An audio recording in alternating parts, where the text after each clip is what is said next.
Alright, y'all ready for this? This is gonna be the most toxic showdown of all time. Alright, here we go, guys. 3, 2, and 1. Welcome, ladies and gentlemen, to the first ever Battlefield Showdown. This is something that's totally out of left field. It's something I just came up with from the last episode when I interviewed Junda, and was like, man, you should have like some sort of like competition or something, some sort of a debate over all these topics we talk about all the time. I'm like, all right, good, let's do it. And I went around Discord, started talking to some people, and they're like, yeah, let's do it. So I pretty much devised the Battlefield Showdown, which is pretty much a debate based around the DICE and EA Battlefield franchise. And we have 7 topics. They're mostly current, I would say, most current topics revolving around the newest Battlefield game, Battlefield 5. So welcome. We're not in the Battlefield 5 section, as we are going to be talking about Battlefield in general and covering 7 topics, perhaps 7 topics, depending on who's blowing it the most. We'll see. It's kind of like a championship series, like an NBA basketball, best of 7. So first to 4 wins. And if we got to go to a game 7, we'll call it the final stand. Get it? Right? Yeah. But yeah, okay. Anyway, so yeah, so the chances of that happening are like slim to none, but we never know. We might even do it for any reason. But again, welcome everybody. This is the Battlefield Showdown, a debate contest.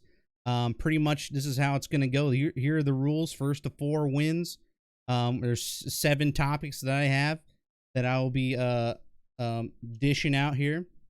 And the question may be is, well, who are the contestants, which I'll introduce here in a second. But second, how do you win a round? Well, to win a round, I will pretty much choose who will win the round based on enthusiasm, creativity, I don't know, humor, all that good stuff.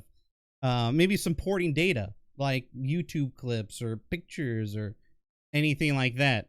I'll decide that. But if we ever get to the final stand round, you will choose using a poll, like the polls that we're doing there in the beginning.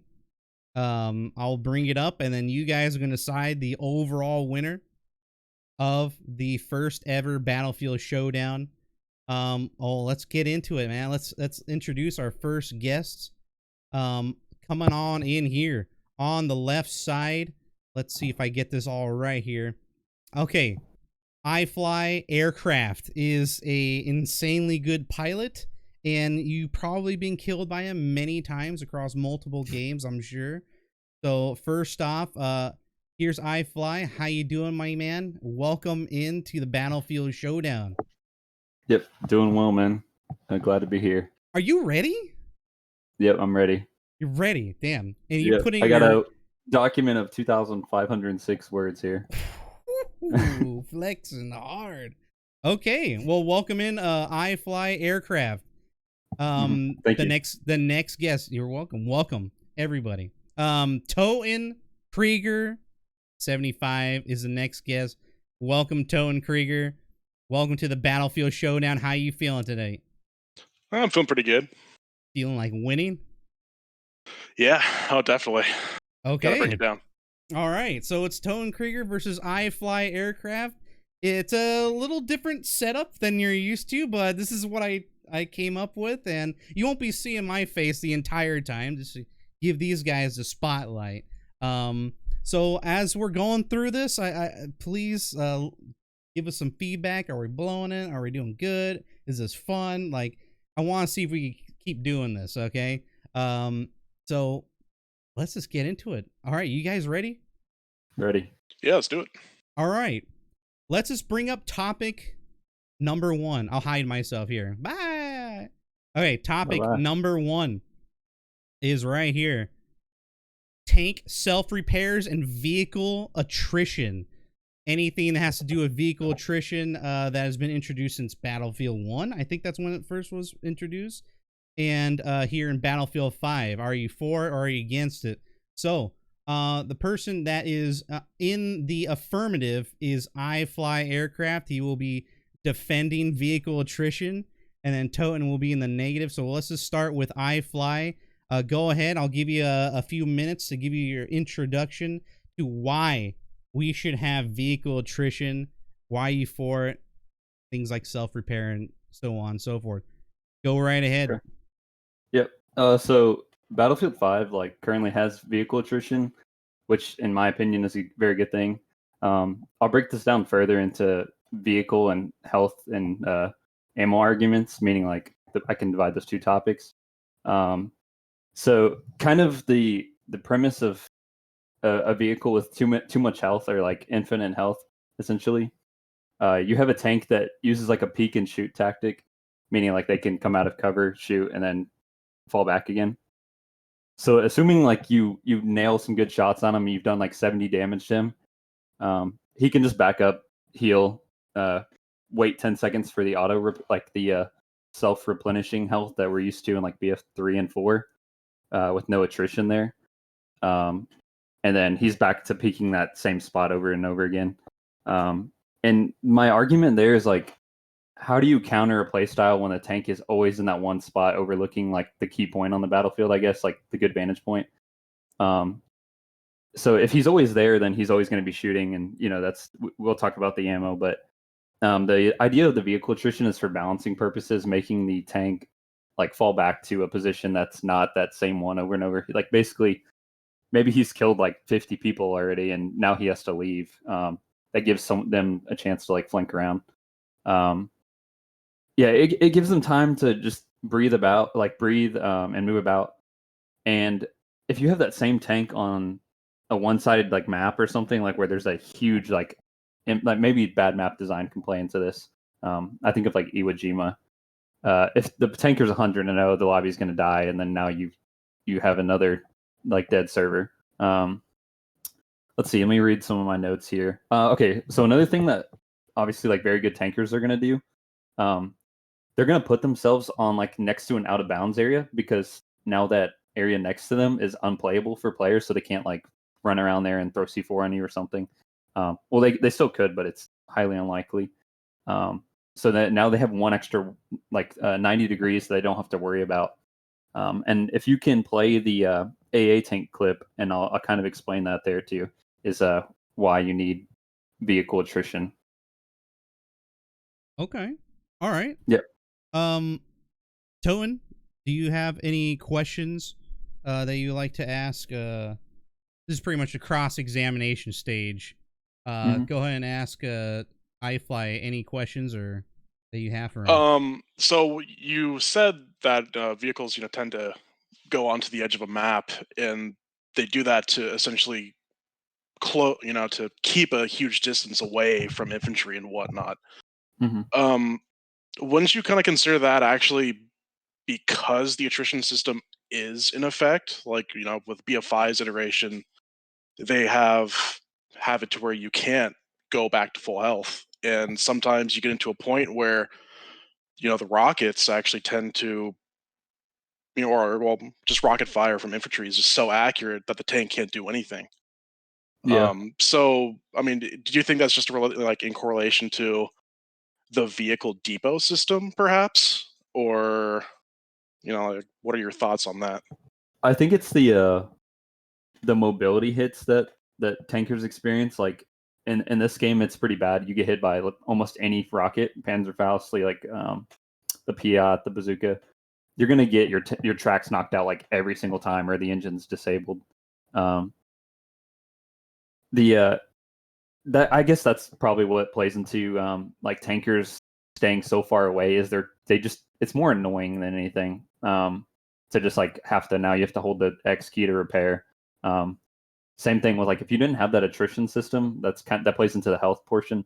If they're not having to hold the X key to repair for 10 seconds, then they're just going to keep attacking over and over and over. Like, and good tank players know like what a critical, like, okay, this is getting way too bad in this situation. Like, okay, I'll finally pull back. But there's those tankers that are going to shoot until they're down to 20 health. With the lack of like attrition there, they're never gonna really leave. Like they might have a repair people behind them too, and that's just mainly the health topic I'm talking about. But the video will kind of explain too why ground vehicles need an ammo limit too, as far as attrition. You want me to show that one there? Yeah, it's an AA tank clip. AA tank? Okay. Yep. Oh boy. Okay, so this is for okay, do you guys see this here? All right, here, check this out. You want sound? Oh, this isn't the right one. This is a this is the one-shot tank clip. This one. Yes? Yep, that's it. Okay, cool. All right, let's see this one. You want audio too? Yeah, that's fine. Okay, cool. Just like kind of low. Oh, maybe I didn't put it. Oh, okay. Jesus. Oh, I was chasing people, dude. They went around this dam. There's another one in my tip pod. Like, if you could get a scrub chase. Another one.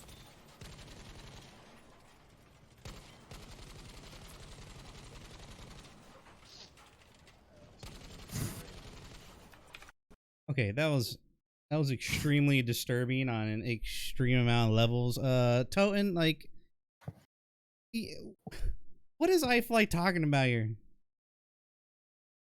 Are you gonna let him get away with it? What?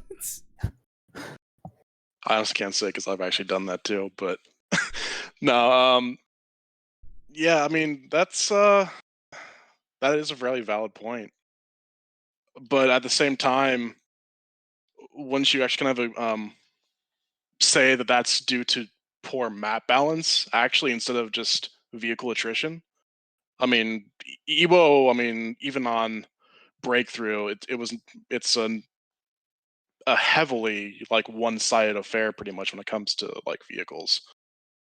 And sometimes, when the Japanese side has their vehicles, they can't do anything about it because of the attrition. So like, I mean, do you think attrition also is, partly in tune due to the map design? Yeah, I think that's a fair point. Like, it's definitely going to matter more on certain maps, and I think it's just again goes back to like that annoying factor. Like some tankers will only back up because they just lose 30 health to a well placed like Piat, and you're like, okay, then now I gotta. There's something about like always being at 100 health, like as a medic too. Like you'll just spam your healing. I think tankers have that same issue. Is like you want to be at a high health all the time. Maybe a plane can come drop one bomb on you. Yeah, the bad map design definitely plays into it. But I kind of my summary and my point of that video was, if I never have to leave, like I know the game was dead, like we were out capping them, but now I have unlimited ammo in that spot, and the only thing I have to worry about is like my gun overheating. So I'm just gonna spray until everyone leaves the server. Like I think the issue, my real experience in that is once I ran out of ammo, I'd have to fall back and rearm. Takes me a minute maybe to do that. That gives the team at least 1 minute to breathe. I know that's still not a lot of time with like a crappy team, but if they're good players, they might be able to smoke and like cap an objective, and then it's just like this fire that spreads from there. There's definitely been games where we've pushed them into their base, but then they still get out and then start capping all over again. I just think that if I was never having to move, I could maybe stop that.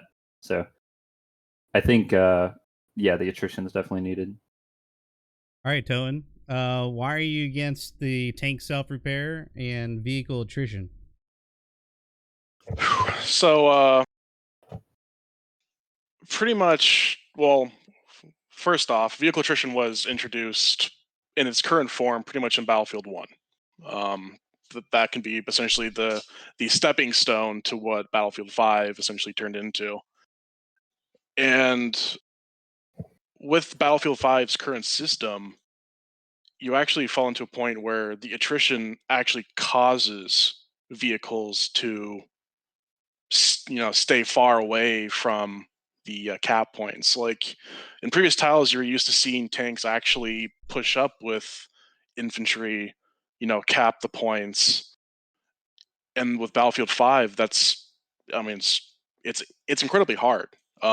Just because of the amount of explosive spam from assaults, you have, you know, you have blast radiuses from bombers and even the rockets from planes that just tear through armor. And you're left into this position of, well, if I take damage from said, item, I can't repair to, to full health just by staying in my vehicle. I'd have to use the animation time, which you can get shot out of, obviously, and risk essentially losing your tank to the enemy, or you're essentially forced to go back to a predetermined location just to be able to get your health back up, as well as your ammo. And because of those predetermined locations, it makes it really easy for pilots, infantry, to essentially just weigh in late for ambush because they know that at some point the vehicle has to go back to get ammo to, refill all of its gadgets. Yeah, even And it infantry, just, even infantry goes back to those stations because of the ammo boxes there, right? yeah, Like an extra exactly. ammo box. It's a secondary source for explosives. So an assault can actually go to a flag, rearm all their explosives, use all the explosives, and then immediately go to a vehicle depot and just refill again, go blasting away. Sometimes a tank just can't counter that. And I mean, part of it isn't just due to map design. Some maps, they have they have decently located uh, depots. Other maps have horribly placed depots, like Aerodrome is one to name, with the depot that's right above the Charlie point that gives an advantage to the British. But I mean, yeah, like just vehicle attrition. It's not. It's definitely not in a good spot right now. Yeah, I feel like it could be something that that it goes back to like kind of BF1, maybe with a longer self repair time to counterbalance, the lack of having to go back to a depot just to resupply everything. Okay. All right. iFly, I got some questions for Toan, cross-examination. I actually said something very similar, but it was kind of in my defense. Pretty much the exact same thing. I said, the another interesting thing about vehicle attrition is it requires a pilot or a tanker to go to a certain point on the map, which can be sabotaged or pre-fired most of the times, assuming like a tank or a Fliegerfaust for a plane. Yeah, for example, a tank is driving to a resupply station, but I laid mines or dynamite on that resupply station. Then when he goes back to it next, he's going to be dead. For planes, you would just have to get a player underneath the plane's flight path to like the resupply, and then fire a Fliegerfaust there, bazooka if they're skilled, or even a tank. I do have a clip. It's called plane resupply video, I think, Julian, and Yeah. that's kind of exactly what I was talking about. Is this is kind of in my defense, but it is similar to what he was saying. This is why it'd be a good reason to balance this, like have it for a balancing factor, so planes don't have unlimited health. Because if I never had to fly in that flight path right there, I would never get hit so easily. Like it's kind of dumb that it could be in a certain area versus I could do it at 30,000 feet or whatever, like way up there. I mean, do you have any questions for Toten regarding no, why he's wrong? I do agree. Like it was kind of a split. Like I didn't want to just disregard his point there. I guess that point could be looked at either way. That's at least for the vehicle attrition being in bad spots. Maybe if it was in like the gray areas out of bounds, then obviously no one's going to be able to get to it. I think trying to think of some maps, like basically any map that has the resupply in the base is a good idea, but ones that are shared, I guess it's just a high risk that you're taking to go there. All right, Totten, rebuttal. If you can play the heavy damage clip that I gave to you. Let's see. Is it title heavy damage? Let me Yeah. see. Well, it's The let's see. YouTube video. No, it'd be one of the streamable ones. Okay. This one says that was close. Yeah, that one. Okay. That Cool. All right. Here we go. All right. So this is you running around in a little tank. All right. I've seen this before. So what are your points here? So essentially, this comes down to like taking a heavy amount of damage and essentially just not being able to fully repair. Like you see that I immediately had to essentially pop my self repair just to get enough health to be able to possibly survive a follow up tank round from another tank or even just an infantry player. And then Okay. on Yeah. top of that, because Mhm. of that, now I'm left in a situation of where, well, I don't know if there's infantry in the buildings next to me. And in turn, I then have to go out of my way to go to a vehicle depot again, just to, resupply. Like this was actually taken just after I resupplied. Oh So I wow. essentially have to again resupply after that. Oh yikes. And Okay. if there wasn't vehicle attrition, I would be able to effectively, stay there and continue on to the B flag, which is where I was intending to go. Um, like it's like I get why they wanted to do it, but it's just so poorly balanced in its current state that it's really just unenjoyable. iFly, what do you guys say about that?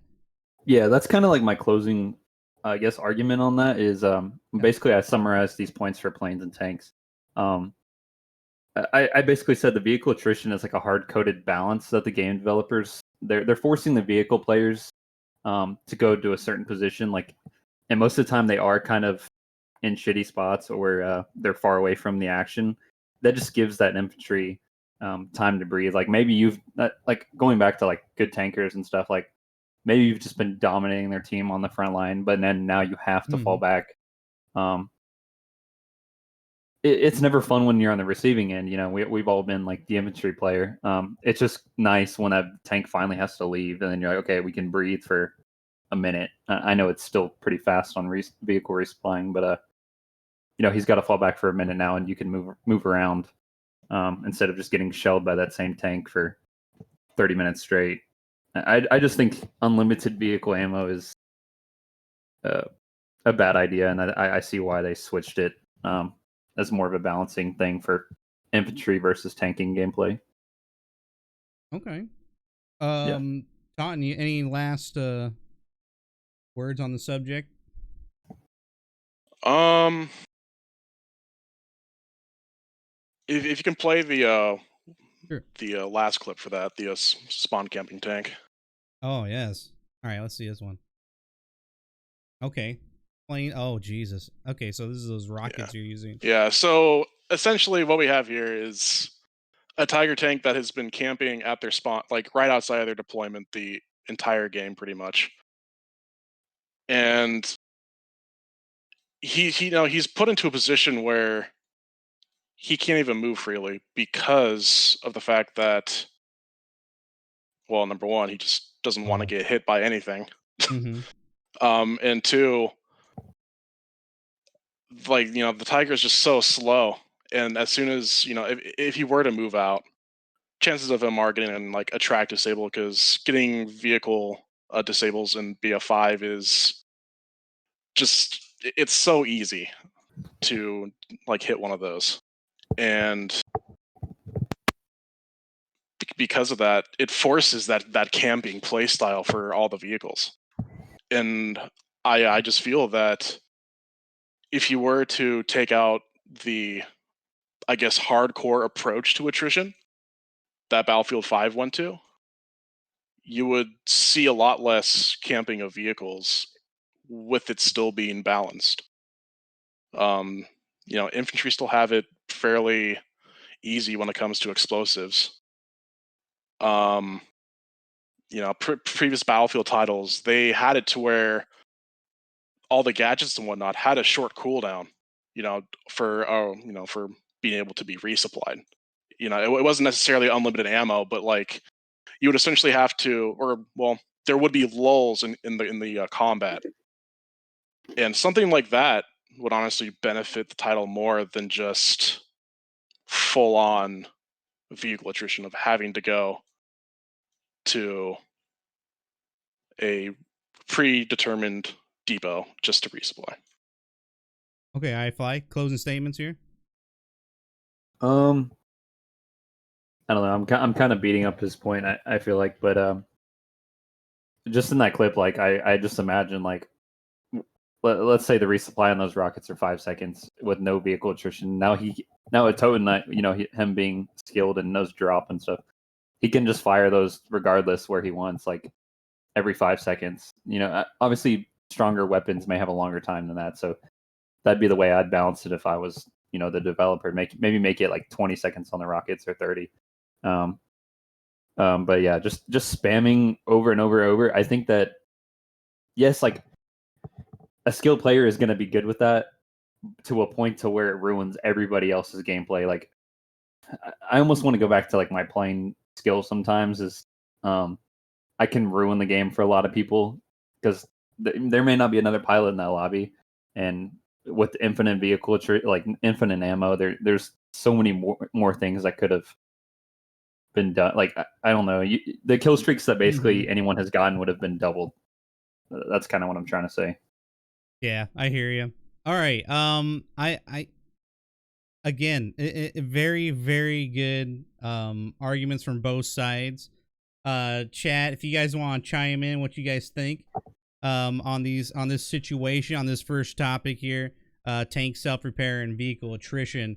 I think you guys have both solid points, but you started agreeing with each other quite a bit on some of these issues.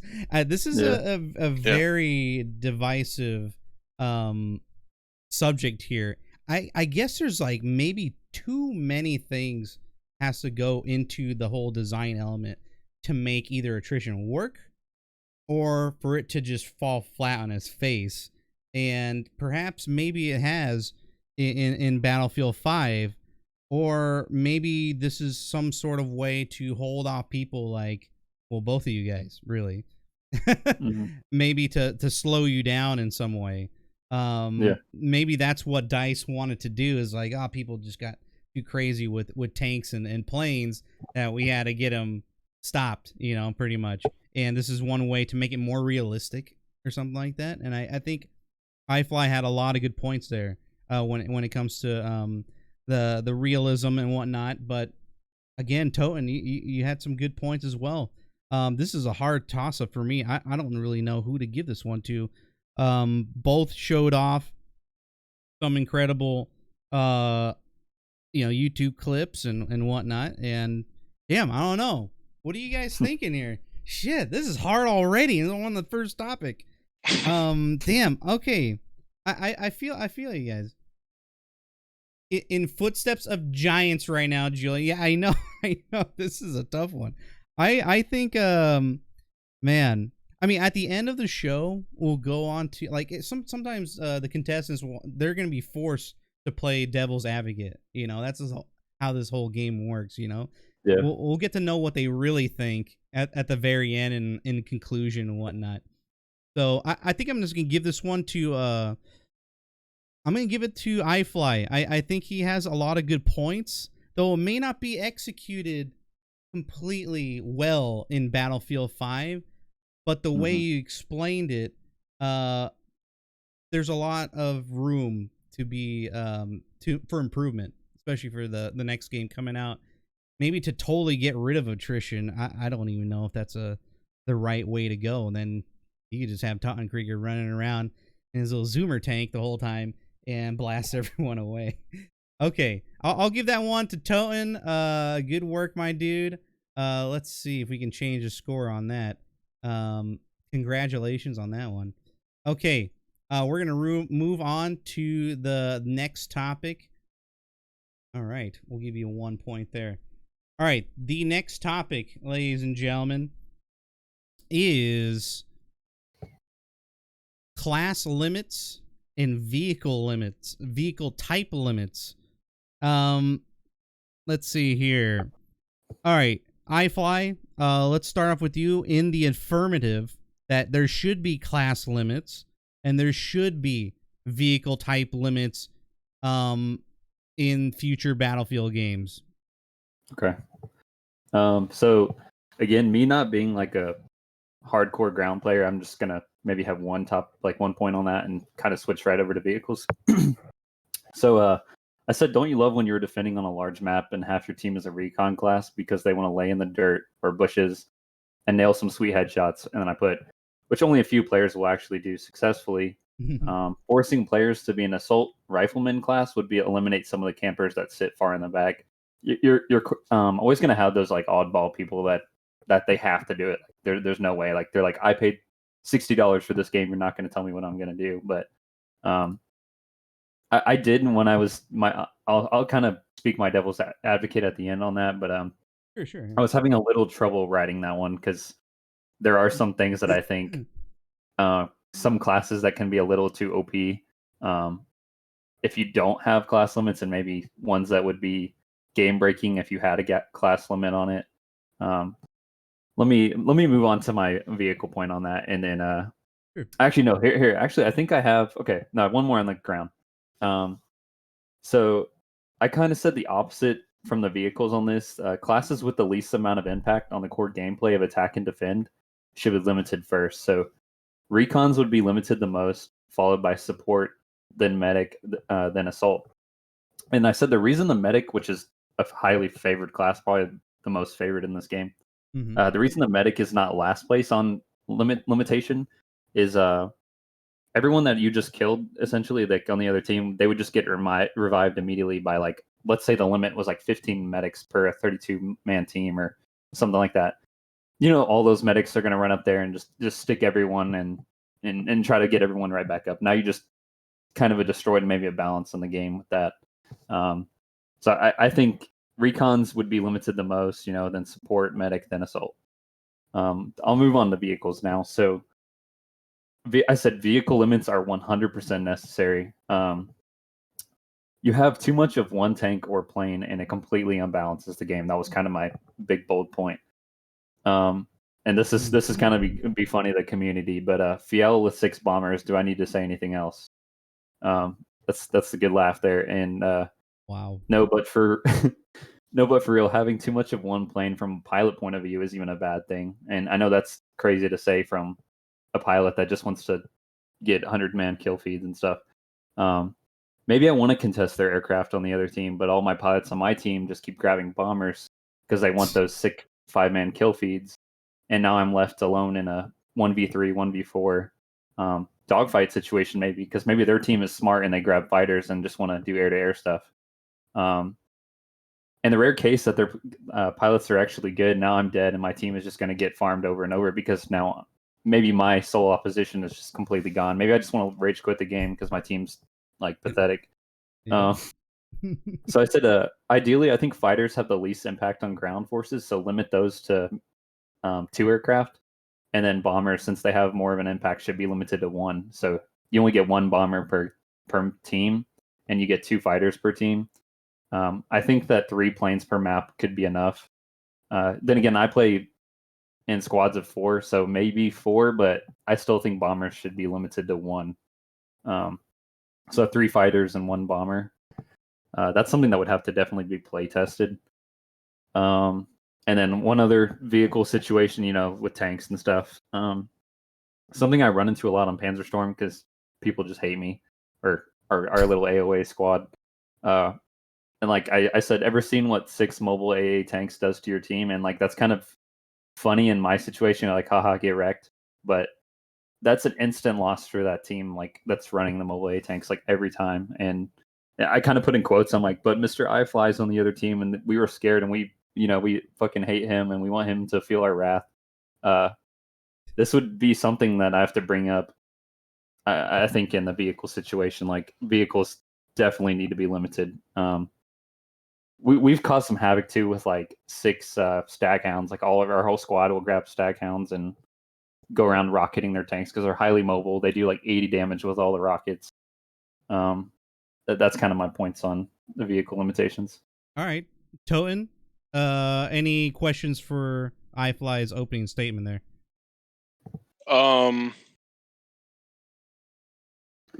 Would you Toten's in the- associate sorry. Toten's in the negative. Sorry. Go ahead, guys. Go ahead.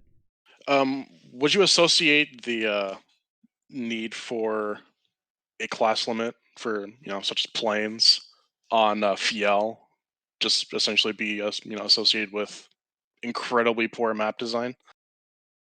Yeah, I could see that. Like some maps could need more bombers.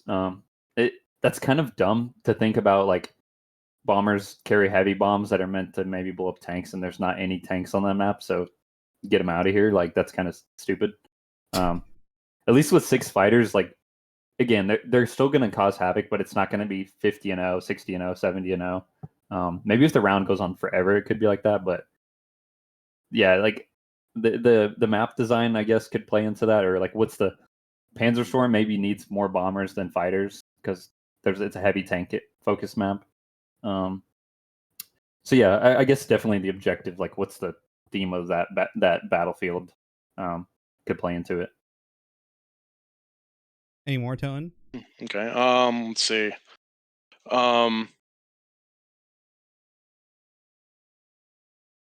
When it comes to infantry, kind of the staple of Battlefield has been like freedom of choice, freedom of how you want to play, and that is, that is what gets people to enjoy the Battlefield series. That they get, they can play medic if they want to. You can have a full squad of medics and just go around revive training everybody, playing the objective, or you can be those weasels, all scout class squad, just sitting off away from points, picking off people. But at the end of the day, it's their choice. If it means a loss for their team, well, Battlefield is a team-based game, and if you don't want to play as a team, like that's kind of your choice. So, I mean, would you say adding those class limits would just completely take away the freedom and in turn actually create kind of a little bit of chaos with people not being able to play a class or being forced into a class that they just don't love playing? What do you think, iFly? Yeah, I think we'll see this in the squad and like other maybe postscriptum kind of games where now you have a player that's inexperienced in that role or just truly hates it or just doesn't care. Like, they're playing medic and yet they're just playing like on the front line, getting killed themselves. So now they're not reviving anyone. They're not being a medic themselves. Yeah, that's definitely a point you can kind of add to his side. Is you would have players that are not doing the job correctly. So you're like, okay, I'll do it. I'll be a better medic than this guy. But if you have a 3-man limit on medics or something, then actually, now that I think about it, maybe one limit per squad maybe would work better. Like one medic per squad, and that way you kind of.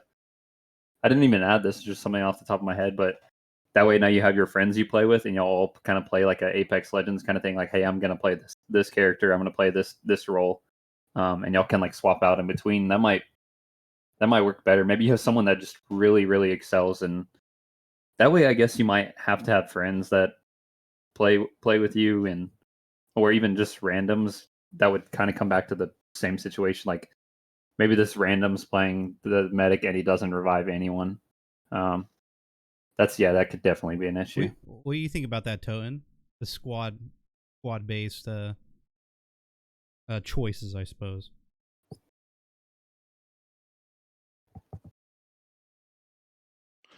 It's one of the.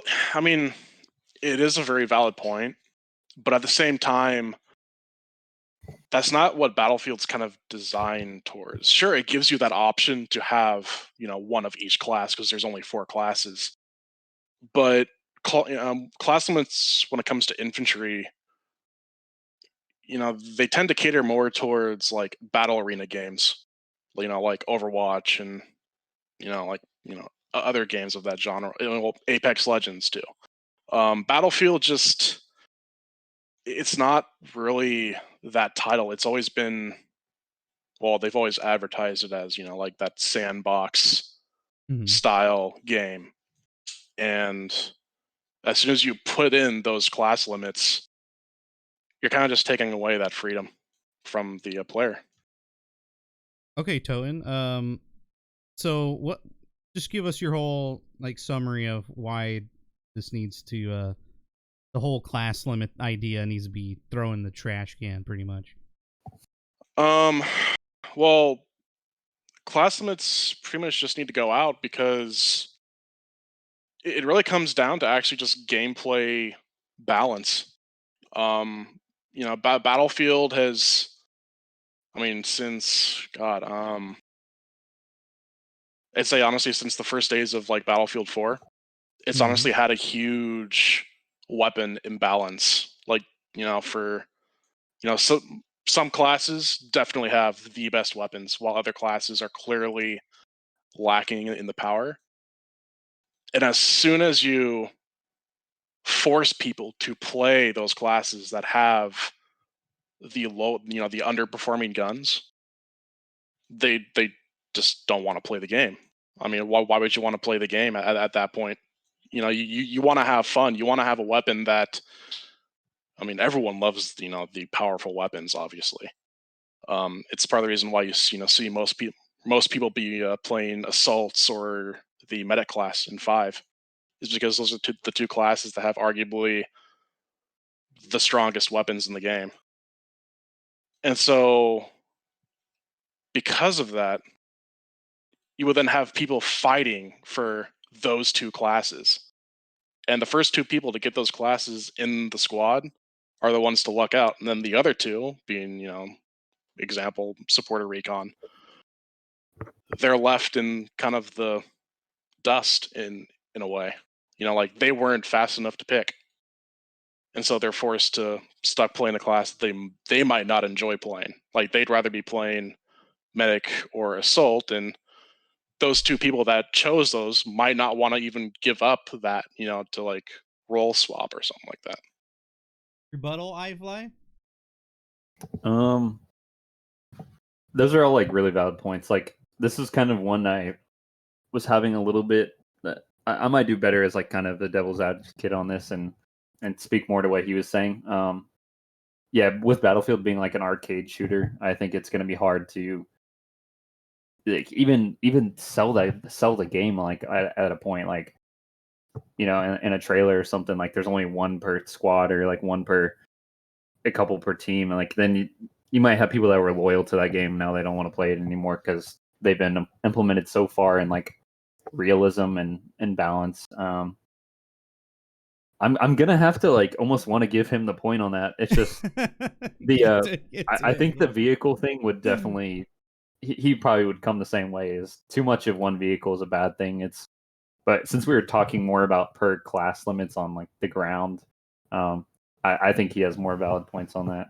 Yeah, I hear you. I know this is hard. I could tell already. Like some of these, like you guys are very very passionate about certain ideas in Battlefield, and oh man, it's really hard to play devil's advocate, really. But I don't know. I can see that right away. But yeah, of course, I'll give the point to Toten, and we'll discuss this more because I agree. Toten has some really good points. It's the way Battlefield's always been advertised as a, choose a class, right? And then let's say, and choose any class. You have the freedom to choose and play however you want, right? I have friends here in the channel right now that only play medic, right? And they only see there's no medics there. They're gonna fuck out of that server right quick, right? Until they can find the medic one.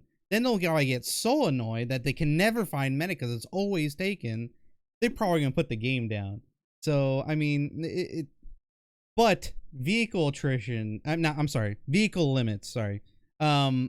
iFly, you mentioned 6 bombers on Fiel is outrageous and probably should be looked into. But I would say there's mostly more infantry focused players for Battlefield than vehicle players. So yeah, I think it's an easy win here for Totenkrieger. Let's update that here real quick. Okay, we'll move on to the next topic at hand. All right, let's see here. I gotta organize this a little better. Let me just hide myself. Oh, you know, there's a counter app that I can actually have for possibly the future. This will do. Okay, great. Awesome. 101 here in the Battlefield Showdown. Thank you guys for joining us. We have Totenkrieger versus iFlyAircraft, 2 very notorious vehicle players and planes. And we're going over 7 different topics, best of 7, first of 4 wins. And if we have a tiebreaker, we'll be calling it the final stand round, and the chat will pick the overall winner. Okay, let's move on to topic number 3. And topic number 3 is, should there be one-hit kill weapons in Battlefield? Wow. And Toten is in the affirmative. There should be one-hit kill weapons in Battlefield. Totenkrieger, God help you. All right, go ahead. Well, I mean, everyone who knows me knows that one-hit weapons are definitely they definitely have to be in the game. Whether it be a shotgun, a melee weapon, throw in the AT rifles. Hey, you gotta have them. They had a flair to the game that some people just absolutely love. But at the same time, they're balanced, and that is what makes them actually tolerable in a sense. Shotguns, for example, one-hit kill, really close range, but you can't even kill anybody at range. It's just not possible. That's the balancing factor. You can outrange a shotgun pretty easily if you just retreat a little bit and, fire away.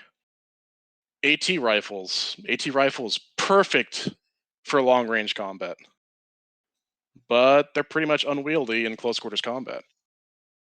When it comes to melee weapons, one hit melee from the back, that's perfectly acceptable. If you're able to sneak up behind somebody, you should be given a little gift for that. Well, with that one hit, Take that dog tag, right? takedown. Yeah, take that dog tag. And that actually reminds me, bring back the dog tags. God, that was so fun. It really enables the one-hit kill. Yeah. True.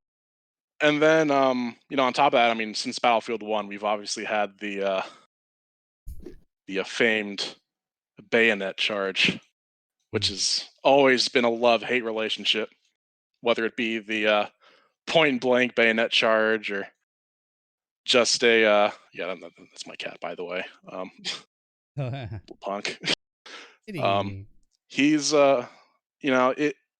bayonet charges just are so fun to pull off when you're able to connect with somebody.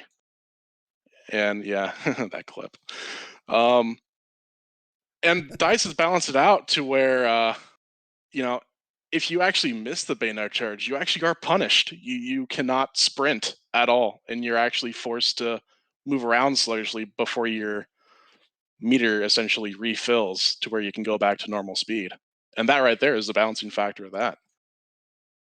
So just, having these one-shot, guns, just they add a flair, and it also just kind of changes the weapon balance in a way where there's not really only just one weapon class that excels at a certain range. There can be multiple. Okay. So that's kind of where I'm staying at for one-hit weapons. iFly, any questions for Totenkrieger about his intro to one-hit kill weapons? I think this is definitely one that I'm gonna be having to do like the devil's advocate on again. Those were good You points, are the but devil. I know. A lot of my things they're more like vehicle associated too is things that just one hit vehicles and just ruins the fun I guess you were having with it. The boys AT, I think it needs a stricter damage drop off on infantry though. I know it's a large caliber round, and that's actually one of my points. Is like weapons that one shot should be limited to weapons with large bullets or rounds. I just think that something that for it to be like, okay, then why would you need to use any other sniper rifle if that one? I know it has a fair amount of drop on it, but again, a skilled player is going to learn that drop like in a day or two, and then that's going to be their permanent sniper rifle that they only use. I just think that if you add a one-hit kill weapon, then everyone's just going to start using that weapon as like their main. Shotguns, I'll get into that on my defense there. Yeah, did you have any questions for Totenkrieger? Just covering his points. No, I think they're pretty solid.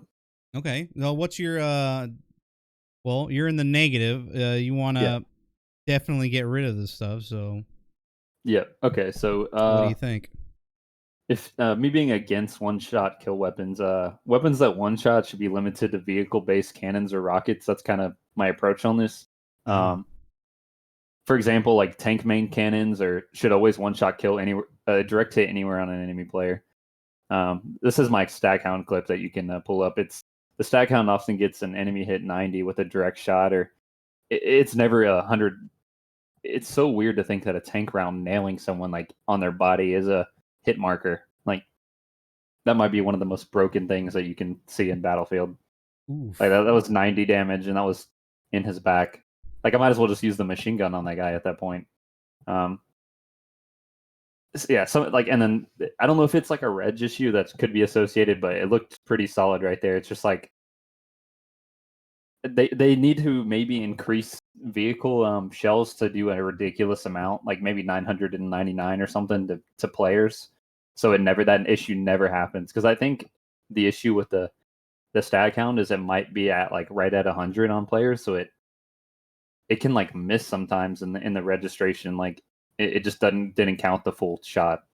But if you have it at 999, even half of that's still going to be more than enough to kill the person.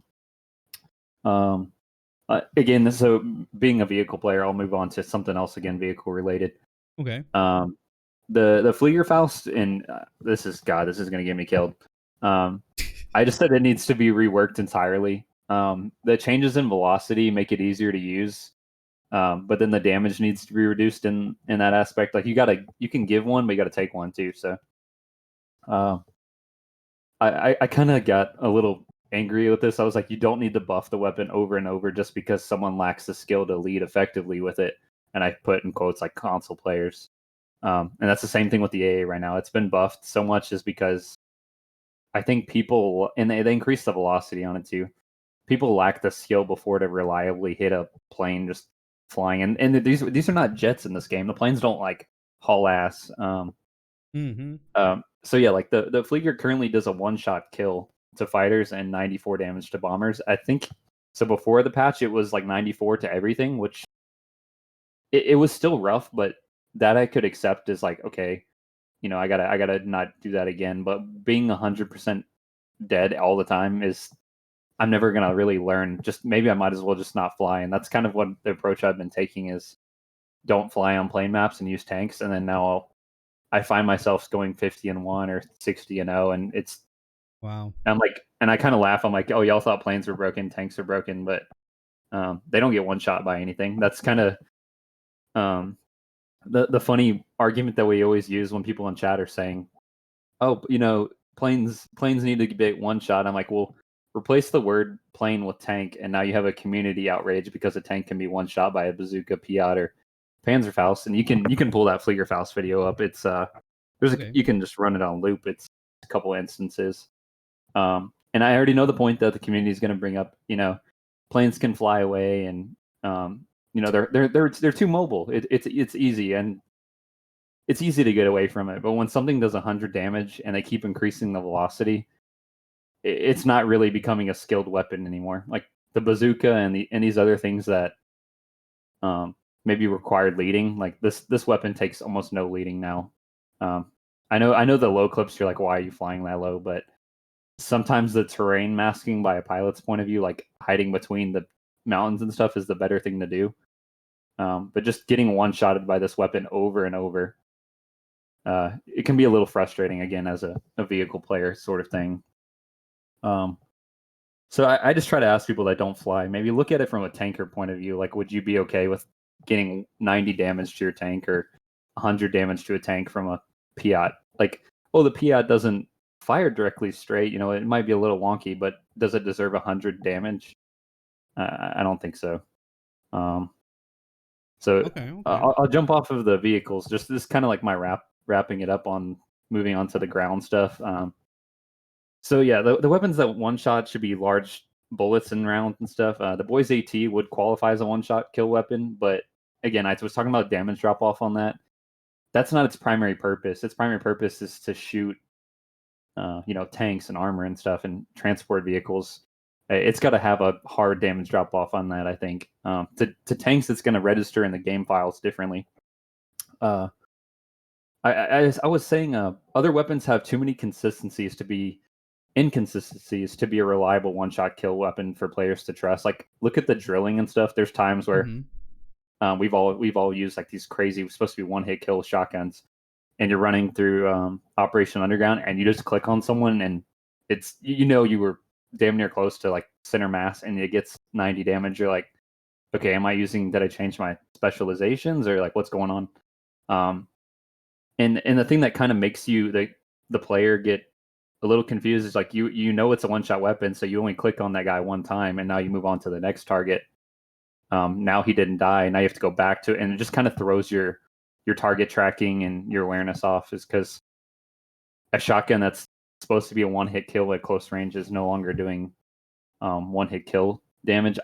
So kind of my point on that is, if you're gonna make it a one-hit kill, you got to give it a crazy amount of damage versus something that's too borderline. Like 100 may not always be 100. It can be off on that. And then lastly, like my kind of the main point, and again, this was a harder one to justify and as like a advocate for this. The overall thing wrong with the one-shot kill weapons is they're too inconsistent for players to rely on. That's kind of like the point for ground gameplay. Of course, vehicles is kind of different right now, is because planes are getting one-shot consistently by weapons. All right, Toten, rebuttal here.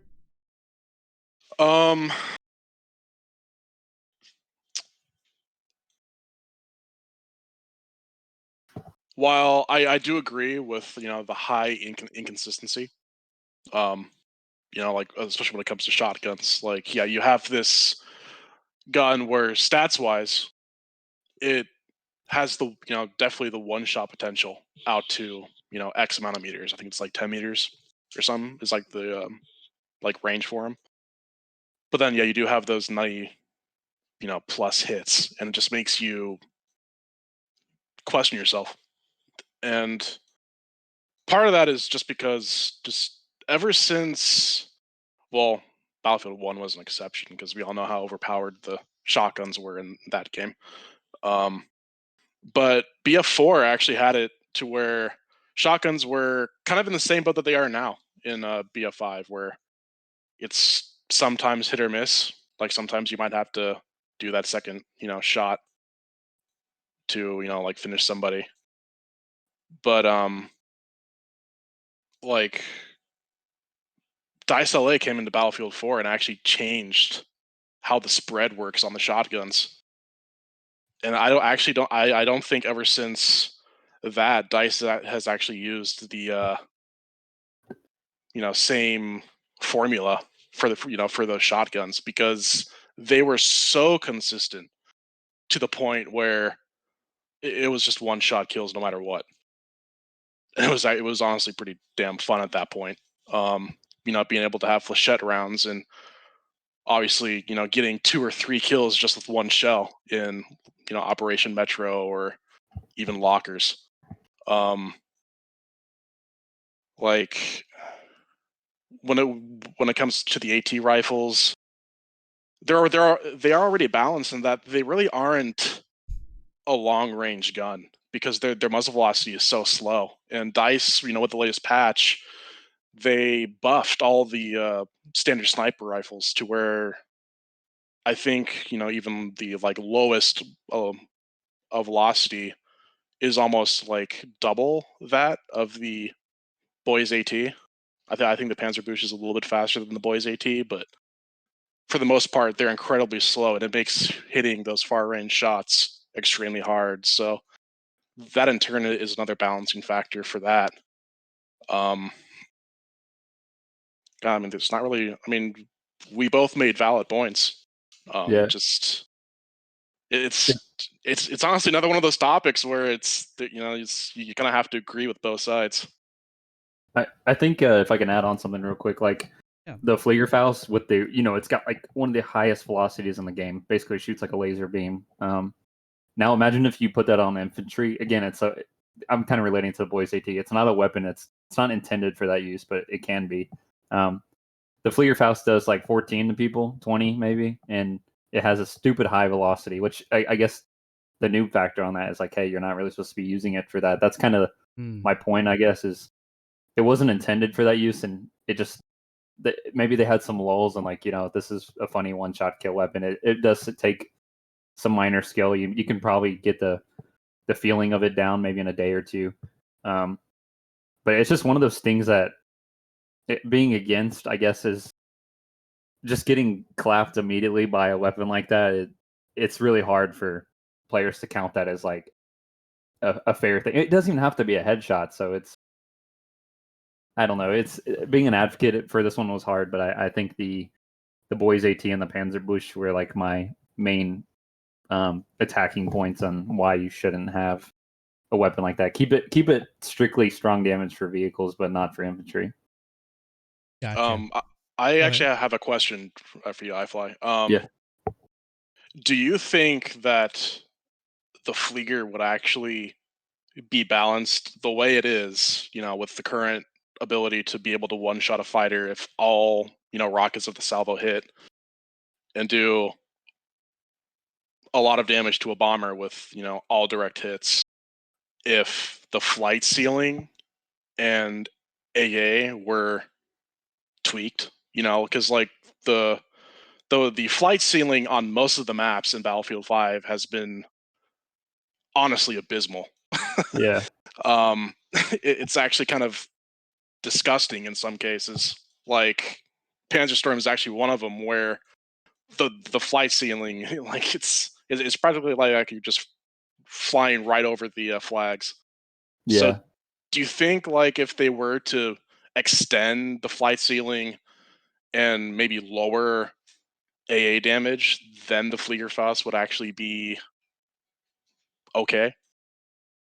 Yeah, so you're definitely right on the flight ceiling. I always just call it a bird cage theory or idea is we're flying in this bird cage that they have you have to be limited to flying in this altitude, which kind of sucks. The A is reaches 910 meters or something, which is higher than every flight ceiling besides Hamada.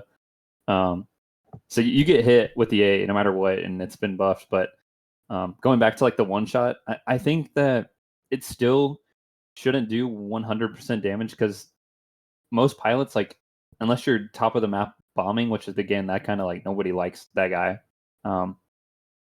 Most pilots are going to have to go on some sort of attack angle or run, and that leaves you highly susceptible to a one shot like Flieger. It's super easy to lead a pilot when okay, there's a tank below him, he's going to go for that tank, and then you see him diving. All you got to do is click in his line that he's going in, one hit kill. Even with it at 94, I was okay with it. It kind of was a huge wake up call, a kick in the ass. I'm okay, they're serious about buffing AA now. But 100, it's not even just take the planes out. If everything is just gonna one shot planes, I'm not even having fun flying anymore. But I'm okay with doing other things again. I'll just use tanks from now on. But I think they'll definitely revisit that. I think they're gonna end up nerfing it again. It's probably an accidental change. Okay. All right. So I think you guys have both excellent points. The inconsistencies of one-shot kills, crap. What you guys are talking about, like just the flight ceiling tweaks they can have. Man, it's just, I can't believe that flight ceiling. And the AA range is, it's got to be the longest in any Battlefield franchise, right? They just dumbed it down to like, oh yeah, you see a plane, shoot it, you'll get hits. Yeah, I think what they did too is, I know we're kind of going a little off topic here, but it's all right. It's all right. They designed it on one map and then they applied it to all maps. So that's a huge issue right there. It's like, they designed it for Hamada where it can pinpoint into the middle from G to like the British base to the German base. It hits the middle of the map. But then like Arras, like I had someone post on a r/pilots of Battlefield or whatever. They shot from one out of bounds area to the other. It's like planes don't need to be on that map at that point. It's just, wow, yeah, it's too annoying. Like, and they always, and like, the balancing factor is, you balance it around the best players, but then what do you do for anyone that's like just bought the game? Oh, look like a plane, I'll try to fly it, and they just get clicked out of the sky. Like, that might be an uninstall right there for someone that like, they want to use vehicles, and I don't know. Someone mentioned here in the chat about like pickup weapons. Do all the pickup weapons like in BF1, do all those need to be one shot and powerful, or should they be maybe strategic and maybe help in, I don't know, like for example spotting? Maybe it's a spotting tool pickup or something. What do you guys think about just pickups or power-ups in general? Anybody can answer that. I actually liked how Battlefield 4 did the weapon pickups. You had all of the there were like the 50 caliber, pickups and all of that. Battlefield 1 actually kind of had a little bit of everything that you actually mentioned, Julian. Like the there was the anti-tank rifle that could one-shot anybody. It was fun. It was again compensated by the fact that you had to first buy a pod with it to be able to shoot accurately, and then also just the slow fire rate. You had to rechamber around every time. Like you had the that commando pickup, that was on Alibaba or whatever. Like you had the ability to call in a mortar strike. That was amazing. Like, God, like it can just go both ways. It's it is both ways. I mean, I'm looking at that clip and I'm seeing one-shot things everywhere. You got iFly one-shotting 2 tanks, and then he gets shot one shot by Fliegerfaust. Hey, you know what I see? Balance, right? Yeah. I went as far as saying the 4K bomb shouldn't even one-shot tanks. Like 99, just for the point that the tanker gets to survive. Like maybe a direct hit make it do 100, but like landing next to 99 damage on that. I just, and like going back to the battle pickup system, we were even talking about that. Like the Fliegerfaust could have been a great battle pickup. Maybe put 1 or 2 per map. Have it do 100 damage as like a, like a true balancing. Like holy crap, this guy's like destroying the server. Someone go find where that Fliegerfaust is and go grab it. What do you say? They go grab it. And what do you say to that, Totten? Just on that point right there.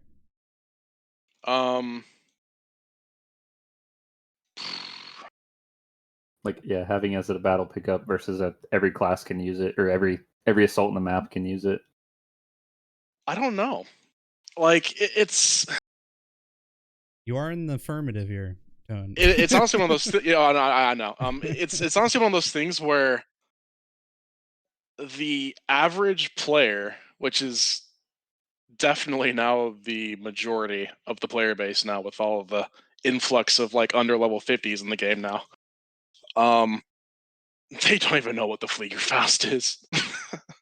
So, when you're up against, whenever you're in a quote unquote stacked lobby and you see those, pilots that are really, really good, and there's an infantry squad on the other team that is well known to be really, really good, they're going to know to, maybe we should actually have a couple guys whip out the Fliegerfaust because we know these guys are going to be a nuisance, and we can't trust those blueberries on the AA.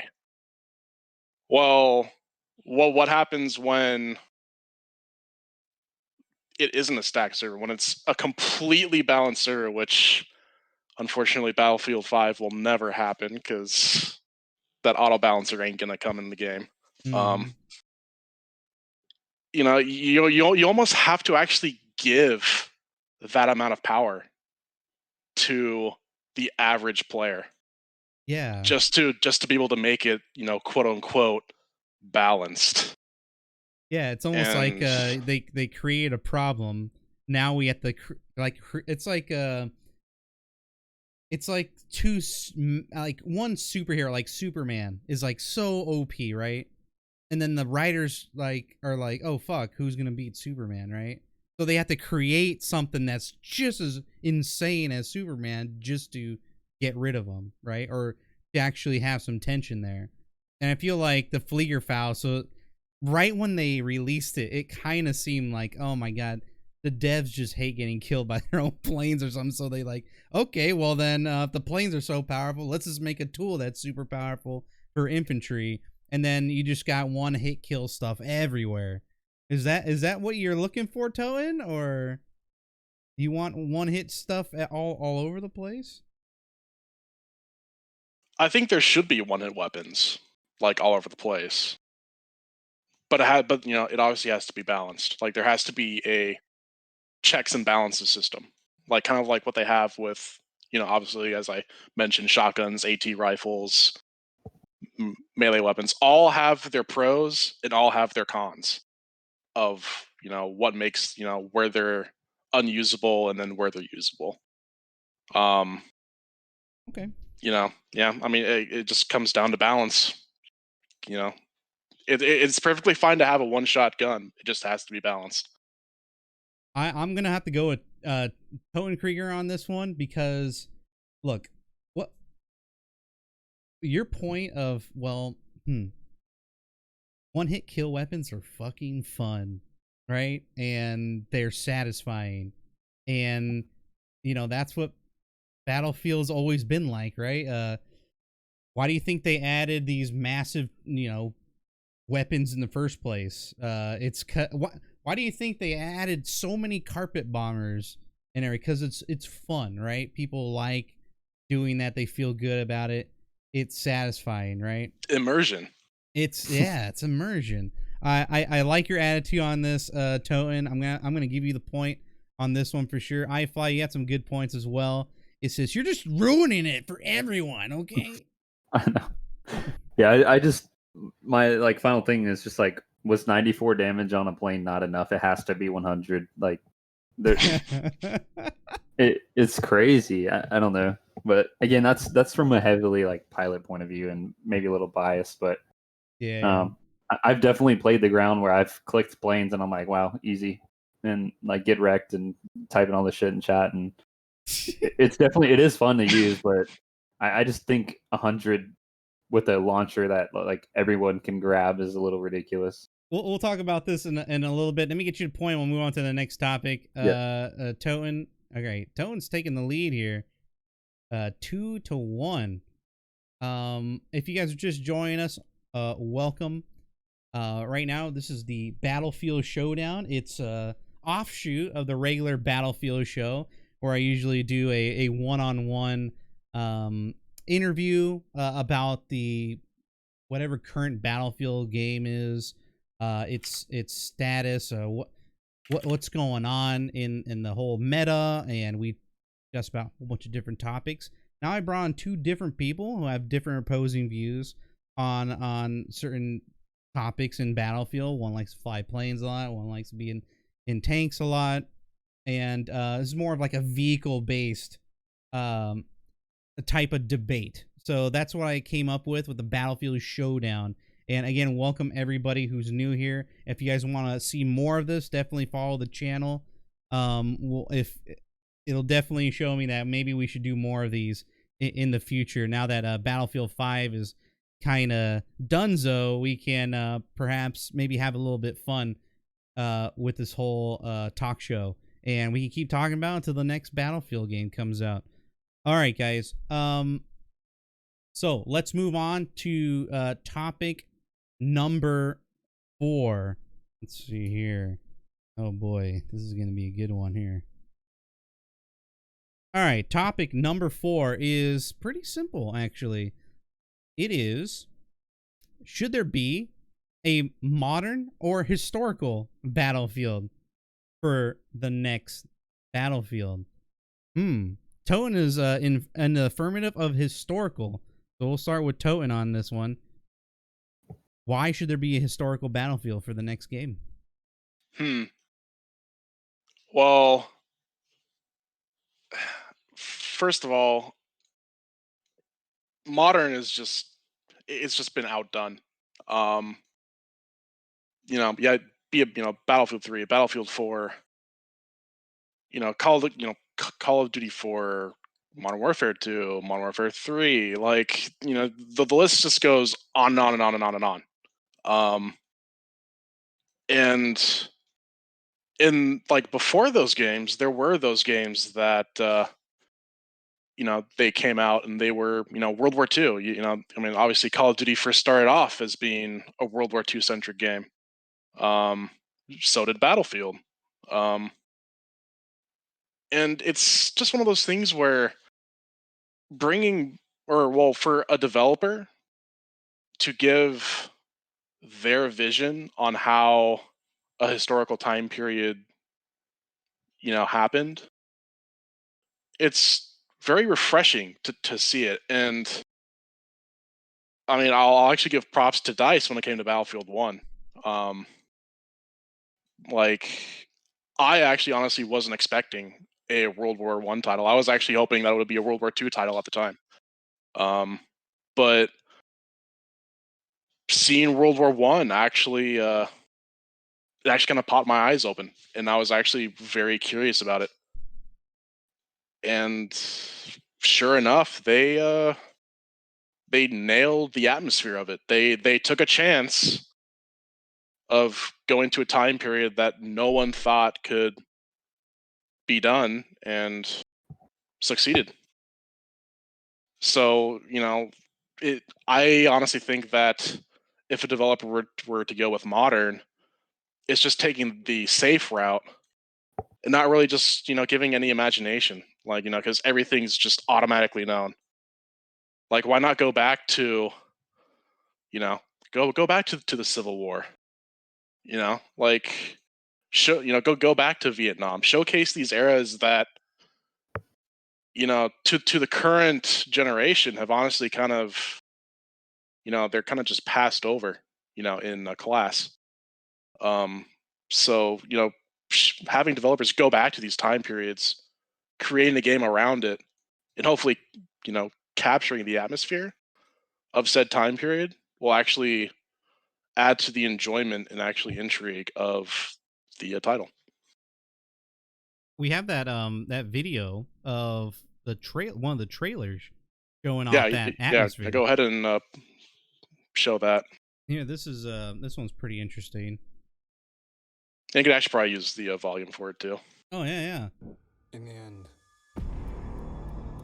this was the Apocalypse trailer in Battlefield 1. This is what Toten's talking about.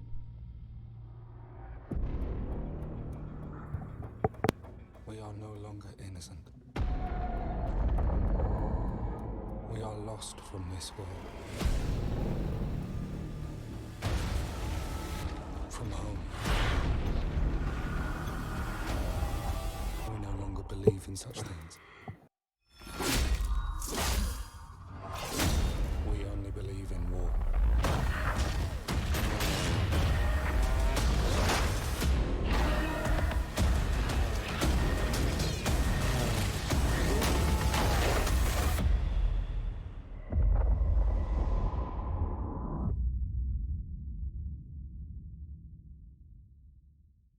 Well, there you go. That was an interesting Battlefield 1 Apocalypse official trailer back in February of 2018. That really did. I mean, some of my favorite maps were from that DLC. Good points. All right, iFly, your turn. Yep. Modern. Why should it be modern for the next game? All right. Kind of like cliche and not really backed up by like statistics. I didn't go like that far, but as far as I know, and this is gonna, this sucks, but the majority of the player base just wants modern shooters. It is overplayed. That it does a very valid point. It's overdone over and over and over again. BF2, BF3, and BF4 are probably the most liked games in the Battlefield series. Even Battlefield Bad Company 2 and the original Bad Company, they did well with a modern day shooter, even though those were kind of like sub games that never had the full Battlefield name on it. They did well just because I think the overall consensus is just people want modern stuff, and I get into that further. They're not limited to weapons that were only around during a certain time or lack the technology like at the time, so they can't put a red dot or some weapon customization stuff. They're not limited to like how their soldier can look and maybe camos that they're more used to in like modern games. I guess maybe they've grown too attached to certain looks on a soldier that now every time they want to play a game, they want to put like all black camo on or something. Maybe the weapons, the vehicles, maybe they want to use a certain tank or main battle tanks. Maybe they didn't have those in whatever era you're developing. I said this is kind of blunt, but DICE dropped the ball with this World War II game. So following it up with another historical shooter would be like a basketball player missing a half-court shot, then trying to hit a full-court shot just because they know how the ball feels. And I feel like that's a pretty valid point. Like, just because they've experienced, they've felt the how the community reacted with a historical game, doesn't necessarily mean like if they were to go ahead and try to do another historical one, yes, they've experienced like now that maybe they have some of the files they could reuse, game assets and stuff. I think all it would take for them to do is look at sales numbers, and I think BF1 was like the most sold Battlefield game, which is great, for historical. But I think that kind of had something to do with COD at the time being one of the worst. Its competitor was one of the worst games, so maybe the players didn't think they had anywhere else to go, or they wanted to try something new. Again, like I just think historical followed by historical, it would be a little gray area, and it would be on the dangerous side, the thing to repeat. The modern shooters have less political correctness associated with the game, and I'm not even going to repeat some of the stuff that was said at like the EA reveal. Everyone kind of knows that. You don't have to cover up something that happened if it's modern, because you could just say it's slightly in the future. I think BF3 did this with like the al-Bashir setting and stuff. That it's the year was 2018 or whatever in the timeline, and that was only like 3 years ahead of what the actual game was. So from the game developer standpoint, you say like a jet, like an F-18, it's already being used, but it's still being used in the future. Nothing really changed. So it's like you can use all the modern assets and all the weapons and stuff, and then just you don't have to cover up any sort of history. You can just use your own history timeline. The modern shooters mean that the research and development used to develop weapons, tanks, and accessories, that information is like widely available.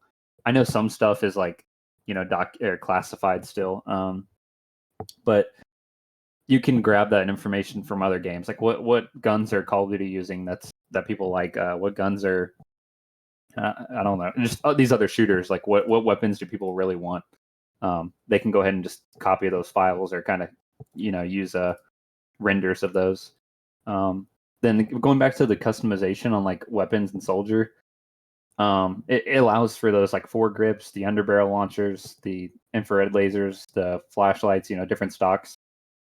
Battlefield 5 did pretty okay with it, but it felt like all the weapon customizations were just they're all just cosmetic. It didn't have effect on the gun. And like this is where a pretty interesting point too is the COD player base. Like whenever they showed that the weapon customization, this new game, that was like a selling point for some people. They saw like, oh my god, I can play with how I want my gun to look, and it looks amazing. I think that Battlefield 6 will likely try to outdo Call of Duty on that weapon customization aspect, kind of bring it back to Medal of Honor Warfighter like kind of look, where you can like really play around with your gun, maybe give different levels of like wear and tear on it. They could go really far because they just would steal Call of Duty's ideas. It wouldn't be too hard for them. Yeah, I think the modern shooter is just, it's easier. You don't have as much internal conflict with like how events are portrayed. Customizations relatively easy, and then like grabbing the files that you need, rendering stuff like that. Maybe they've already used some of these assets before, and they just gotta re-render them into the next engine. I just think modern, maybe my final point is just, yeah, it's the safe and easy route, and even though it is overplayed, it's what's successful, and that might be a hard pill to swallow for some people. Okay, all right, thank you, iFly. Toten, you got a rebuttal on this one here? Well, I do agree that on the surface it does seem like for modern there is a plethora of just available info for weapons and vehicles and whatnot that makes it easy for a developer to gain access to be able to put it into a game. But at the same time, it's there for historical too. And the most important thing about it is that it's actually been all declassified for the most part. I mean, there are still some stuff, but for the most part, World War II. I mean, World War II. There's World War II museums all over the place that have at least some form of a gun that was used. And I mean that is what they did with Battlefield 5. They were able to get their hands on you know on collection pieces that actual gun owners had, because people love to have that part of history. Um, like, yeah, I mean, modern is the easy way to go, and it is what sells. But I mean, at the same time, I mean, Battlefield 1 showed that a historical title, when it's done right, because Battlefield 5 was a colossal failure, that a historical title can be successful and can be enjoyed by people that actually have been saturated in modern and even futuristic titles. Okay. iFly, you got any questions for Totenkrieger? Not really. I just think that I don't want to give this. This is kind of funny, but like I don't want to give Battlefield that much credit and success.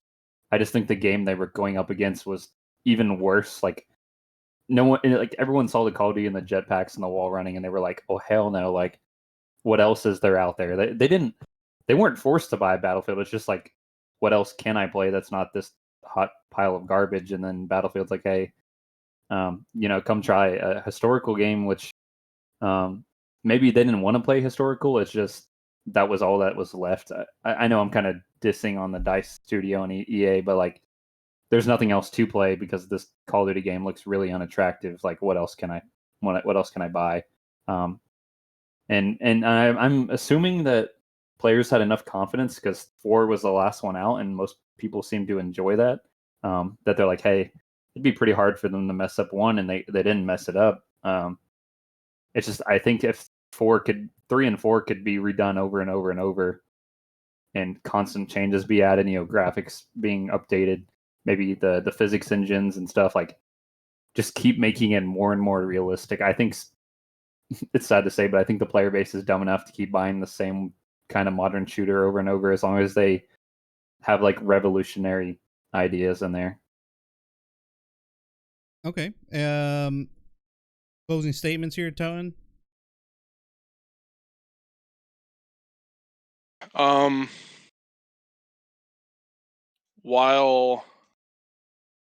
Well, I honestly wouldn't like DICE to go just immediately to modern. I think they should go, like I think Vietnam is probably a good area to move to next because it is at essentially like that cusp of modernization. Um, like part of the problem with BF4 was actually there were too many weapons, and you can actually make the case for Call of Duty right now is that there's too many weapons, and having too many weapons means lack of weapon balance. Like Call of Duty, you're looking at like two guns that dominate each weapon class. Battlefield 4 was practically the same thing. I mean, there were like how many assault rifles? Like 15, 20. But like there were only like 3 that were actually used. Like it's I just think that for DICE, the best thing to do is start small because they obviously failed with the gameplay design of Battlefield 5. It was just all over the place, and I honestly don't think that they even knew what they were doing. But the next Battlefield, it should still remain safe, but not make the jump to modern. Like just take that step, make it so that people can see that what, okay, we're going back to Vietnam. That sounds fun. If they pull it off, they can then take what they learned from that game and actually make it into a modern shooter that everybody has been actually waiting for. Interesting. Okay, guys. All right. I think Taunton, you have almost changed my mind on having modern, because I am pretty much dead set on modern just because I've had enough of the bullshit that is going around when it comes to like disrespecting historical wars or stories. Even with the single player, people got mad over like rewriting history and whatnot. I just wanted. I'm so frustrated with all these things because it made Battlefield 5 a worse game. Maybe. I mean, there's many more things that made it bad, but it hurt the marketing for it, and that's why I wanted to get away from historical shooters, because they couldn't do it for World War II, and I don't know what the hell they were thinking about, but it never got better over time, you know. So I'm more on the modern, but maybe you can convince me on certain things. Like I like a lot of weapons. I like trying out a lot of weapons, but having too many could cause a lot of issues for sure. I mean, I heard from many devs that Battlefield 4 was a nightmare to balance because of all the different attachments and whatnot, and they really wanted to change that whole aspect of it when it comes to Battlefield 1. I remember a lot of different balancing issues. There's a lot of weapons and launchers that were it was just scattered all over the place. And so they wanted to simplify that whole thing by having weapon variants, because people weren't, choosing like different loadouts. They were just choosing the best one, heavy barrel with, a stubby grip or whatever it was. Whatever the meta, whatever worked, whatever made it easier to use, that's what people used. And they're like, oh, well, we could just make 3 different metas for each gun, and people can play it the way it is. It all has their downside to it, So I think that's what they ended up doing. But what do you guys think about if they do? Let's say they do go historical. Like let's say they do Vietnam. Would they need to introduce like Battlefield 5 level of weaponry, or even less? Like, Toten, what do you think about that? Like, what do you mean by like level, like number? Like a number, yeah, like the amount of different like primary weapons, for example. I mean, it would obviously be more because the world, the whole world at that time was going through modernization. I mean, you had, NATO was going through several primary weapons, for their armies. And, so like there can actually be about the same, if not more, guns, but it definitely wouldn't be as much as you could do for modern. What about like factions? Factions, you could do faction based. If they wanted to, they could. That is kind of generally how it was. I mean, obviously the AKs were obviously, for the Russian forces, and NATO had more of, the FAL, and obviously the US had to have their own with the M16. But like just Battlefield 4 was just such a mess. Like I just remember like just them having so much trouble just finding a sweet spot. And even Dice LA, I mean, Dice LA helped a little bit, when they came in and did the whole like weapon rework and whatnot. But it still just wasn't enough. And so when Dice came in for like Battlefield 1 and did the weapon variants, while I get where they were coming from, where it's like, here, this is for if you want to hip, or if you want to have the hip fire option, and here's if you want to have the scope for long range fire, but you don't need that. You just need to have, keep what they did with Battlefield 4.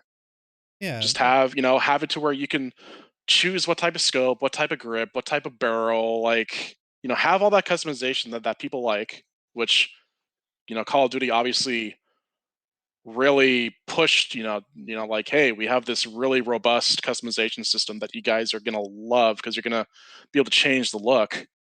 You can actually do, I think they could do that for like Vietnam era. Like, it's perfectly plausible. World War II, you didn't have that much choice because that was, World War II, you were still using irons. Like, scopes were Interesting. like a marksman, a version of like certain guns. But for the most part, you were still using irons. And you didn't really see that level of customization until around Vietnam era. Good point. Good point. I know, and modern's easy. I mean, you can pretty much sky's the limit for modern. You can really make up whatever you want. So, I mean, I'm so for modern because of that. But Toten, do you think there actually be enough content for Vietnam?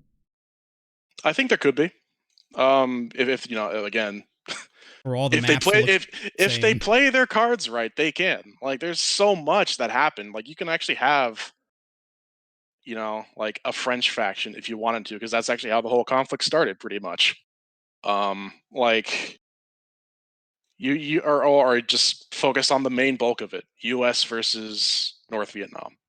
Like, that's just have two factions. You don't have to worry about the whole, well, this actually even leads to vehicle balance, because now you don't have to juggle around with four factions. You just have to focus on two. And if they want to go with each, faction has their own unique vehicle for every weapon class, that'll actually help them, like in the long run, more than it did with 5. What is he missing, iFly? I see you smiling there. Yeah, I just had some like points like cooking up. So, you got the Dice, CEO or whatever. Like, hey, my daughter wants to play Battlefield, and she wants to be a girl. Well, that's easy in modern. You can go any gender, we should say, any race. You can, the sky's the limit in modern, which you're not going to offend anybody. Again, if you want to be an African American female or anything, like it doesn't matter. And another crazy idea I just thought about is like 2K has been working on that face molding thing, where you take a live picture. I was like, what if Battlefield somehow lets you take a picture of your face and now your character is wearing your face, and that's kind of like that's when I was talking about those revolutionary things that could change Battlefield. That might be like a meme. People might buy the game just for that meme. Like, what if they take a fake picture of like a meme face and now everybody's running around with that? Yeah, what's to stop somebody from like holding up like a printed picture or something, and then like of a frog and a lot of dick faces, cat face, dog face, duck face. I think it would. Yeah, maybe that might be a little far, but Uh-oh. at least with the modern, you're not really. There's like this, like y'all said, the sky's the limit. I think there's just more and more options are there, and it is beating a dead horse by making the same title over and over. But you can always like, since it's either modern or slightly futuristic, you can make there. The thing is, like with these historical games, and I'm trying to wrap it up. Yeah, it's fine. You hit these same like Hill 151 in Vietnam, and you hit these same maps that people have seen. But in modern, you can make 1 million different apocalyptic scenarios or 1 million different city battles. It could always be a different city. You could do like Houston, Detroit, whatever, like all these cities, and All right. they don't even have to have the names. They could be modeled after something. I think that might be a little political, but it's like the China thing in BF4. Like you don't even have to call it the Chinese army, or you can. It might look like it, but it could be something completely different. What about a fake historical war, Dylan? Yeah, no, I think that's perfectly fine. I mean, it's like historical doesn't mean necessarily authentic. Like Right. Yeah. it's merely just choose that time period, and you can work around it. I mean, you can do an alt, historical time period. God, why do I have the feeling that they're cooking something like that up right now? Because I mean, you're about the Call of Duty stuff, right? Well, I mean, not necessarily. It's just, I mean, like it's just one of those things where I played, back in Vietnam, Yeah. and I actually loved it. I thought it Oh, was, I thought they did such a good job with it, and I just feel that if they were to just do that again, but in an updated Frostbite engine, they actually put the time into it, make it a good game, people can enjoy it. And it doesn't have to focus on Vietnam. They can actually branch out to the other countries too that were around Vietnam at the time. Well, wouldn't they? Where I there were feel conflicts. like the maps would just get like maybe they would be all jungle themed. Like, how can you convince me that? Not necessarily. I mean, Like, you have an example? certainly you can have jungle, but at the same time, you definitely there were battles that were in cities.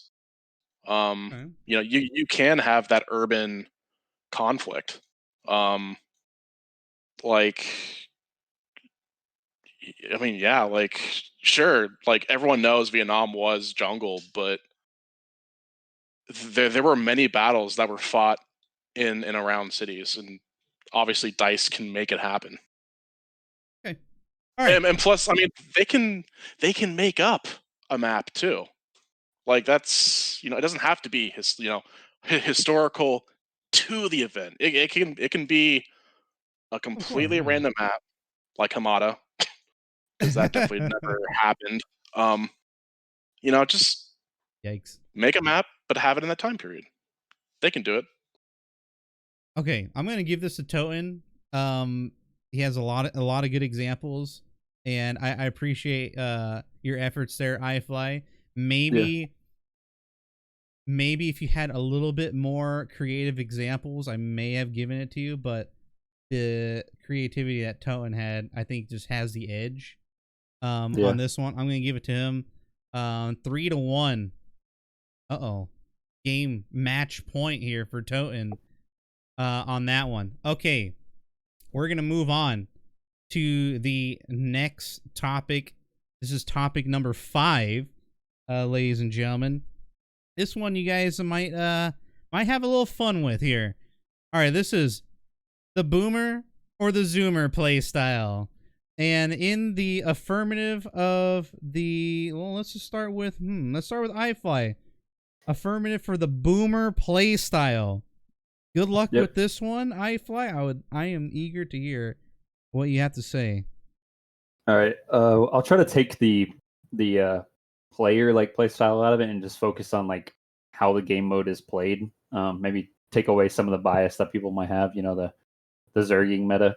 So some game modes require players to be camping around an objective area, and it's often designed that it'd be hard for players on the attacking side to jump into that objective area.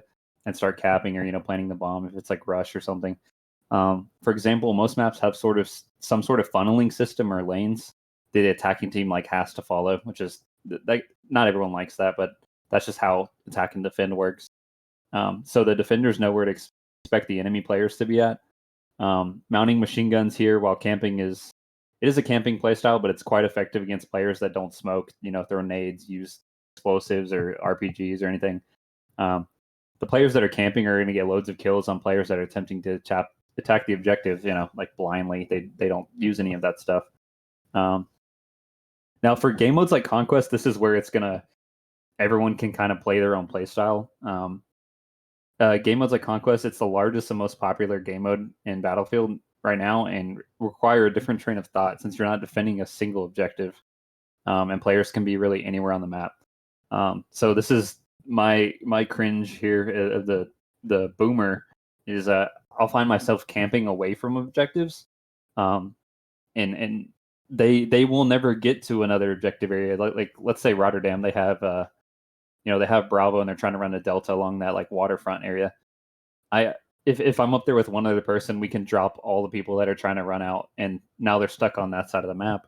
And why would you choose to play like that? Like, why are you not on this subjective area? Well, my play style is typically for and this might be for streamers too. You're playing for high kills and low deaths because that's what's exciting, and viewers are going to want to see like someone totally owning versus like you playing running simulator between A, B, C, and D. And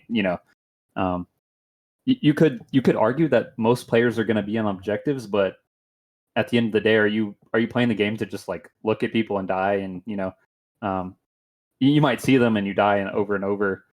Some players get revived more than others.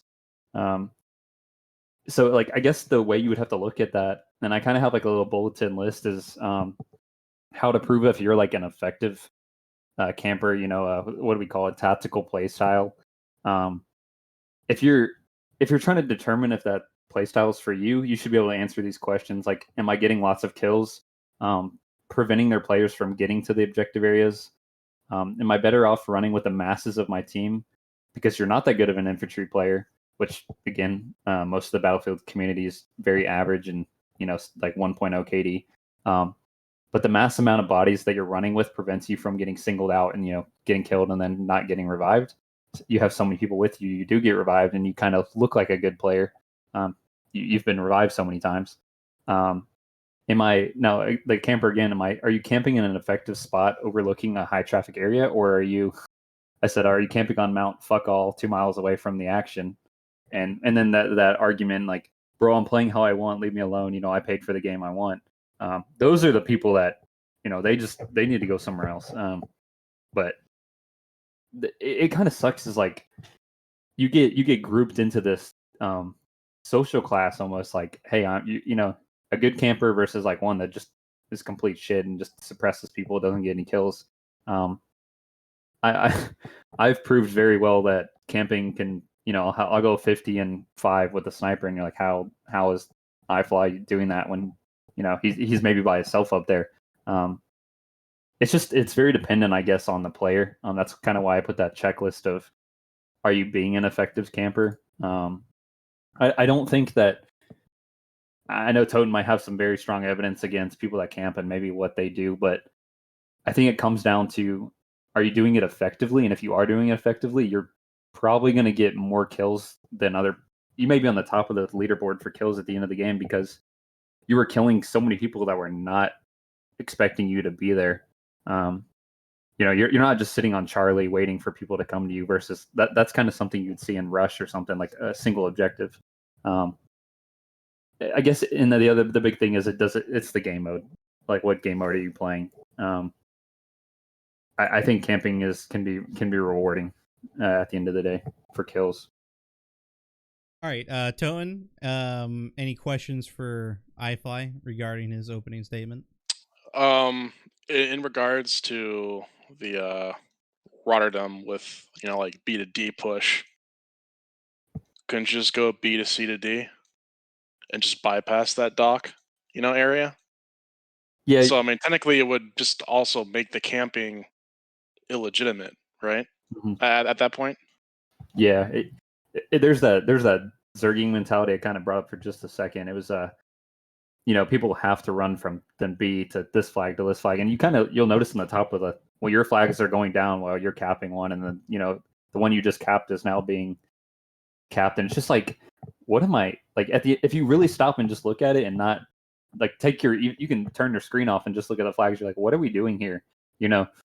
You're winning because you have a flag majority maybe, and then you're also out killing them. Like let's say the toxic stacks on there, they're 30-0, 40-0, 50-0. All these players are the reason they're winning is they're contesting flags, but they're also getting massive amounts of kills. I cannot be on that flag, but I'm still getting a massive amount of kills. And maybe you thought you were about to go to C, but now you got sniped, and now you're alone in the middle of nowhere because no one spawned on you. And that's the stuff that really makes you smash your desk sometimes. You're just like, why is this guy sitting here? But I'm obviously doing a pretty good job at it if I'm making you mad. But I'll let him continue. I kind of cut him off. Any other questions, Toten, for iFly? Or do you want to defend the Zoomer play style? I think we'll just go straight into defense. All right, go ahead. So, right off the bat, Zoomer it first of all gets you into the action, like immediately. Battlefield is a game where it's designed around squad play, and when you're moving from objective to objective with your squad, there's a feeling, there's obviously a sense of immersion, but also somewhat enjoyment as well, because you're all working as a unit, and you're helping, or hopefully helping your team win the match. Like conquest is obviously capture the flags. You have other modes like search and destroy, where you're going for a static position to destroy, or rush, where it's individual sectors that you have to destroy MCOMs. Camping doesn't really help the team. Like in those objective based modes, the Zoomers are the ones that win, or have the possibility of winning the game for their team. Like Julian, you can play the one clip. For like players, sure, they can camp in in objective to defend it, but they're not really doing anything to help their team. That when they have to go to destroy, say, a tower in an outpost and then create that tower. Is this the no one expects that one? No, it's tactical defending 101. Oh, okay, yeah, we showed that one. Yeah. Yeah, I can show it again. Yeah. yeah. Tactical defending. Go ahead. It's like in this clip, obviously I am legitimately camping the flag. But at the same time, I actually should be going for the other points, because obviously the more points you control, the more points that your team is going to accumulate. Like I'm not really helping my team in the long run per se. If I was instead pushing with my squad, I'd be helping them, whether it be through reviving, giving them ammo, giving them health.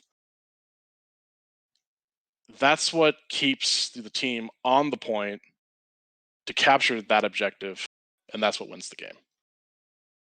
And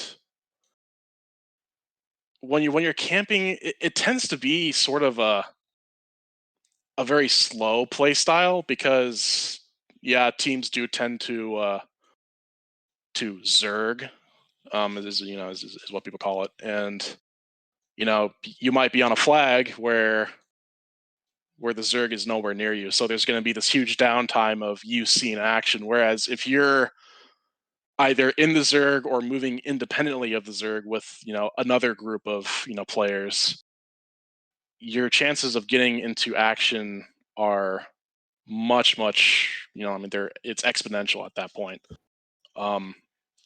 And I mean, just get in there.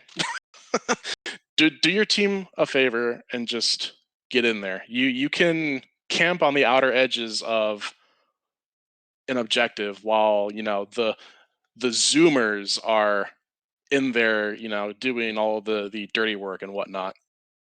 But at least if you're right there outside of the point helping your team, you're obviously helping your team. All right, iFly, you got a rebuttal against that? Yeah, kind of like going back to my point is it's definitely going to depend on which what game mode you're playing. Like Conquest is definitely more, you need to keep up with the other if they have three and you need to have three, like flags wise. There is just times, like, I guess the argument I'm trying to make is you can have one or two people that are like crazy, like Enders. Like, let's say Enders is camping an objective, like he lets he's in there with somebody else that's pretty decent. Like they're gonna go cap the flag as well. He's gonna defend it. You're not touching that flag. Like there's no way he's gonna like murk you. And I guess strength in numbers, like he was saying, it's fun playing with the squad. But sometimes the weapon they're using, the play style, maybe the spot their head glitching, and sometimes just the way they're doing it is just too good or too successful to where they thought they were going to go cap C because they got to keep up with the 3-3. They got to keep the majority of flags to win. Well, now they just got stopped, and then now they're losing a flag because they just took that mass amount of people off of one. So now you're down 4-2, and I think the game mode might come into too much of an issue on how this play style is. Like, I wanted to definitely agree with him on the people that are always using the flanks and not being the general player. They're going to be rewarded with kills, and they're not being in the spot that they're always found in or supposed to be in. But for game modes like breakthrough defending, like sometimes the map it just doesn't let you move up. There's that out of bounds line. You're like, well, you can't push on the defending side. You kind of just have to sit there and let stuff come to you. And I've watched Enders play, and it's like the Pacific Islands. It's like every streamer that plays that, they're like, this is boring for viewers to watch because sometimes your team's just way too damn good where no one comes. You get 5 kills a game in 45 minutes. You're like, that was, that's why everyone leaves. Successful defense is definitely game mode dependent. I think Conquest, like, if we just stick with the Conquest game mode, that's kind of why I use my checklist, I guess, is are you good at camping, or do you just like doing it because you see the BF3 people on Firestorm, the big tall mountains, they're way out there, they're just pointless. Like, just get off the team, leave, please, because you're not helping anybody. You're getting maybe 1 kill per hour. Like, but people that are camping, like I said, in a high traffic area, maybe like Rotterdam on the train track, I know I have personally. Like, I've been 50-2 with a recon kit, and I'm like, this is one of the worst classes in the game, and I have more kills than everybody in the lobby. Like, how is this possible? Well, I have better aim than these average players that I'm playing with, and you just have to be good at camping to do it, I think.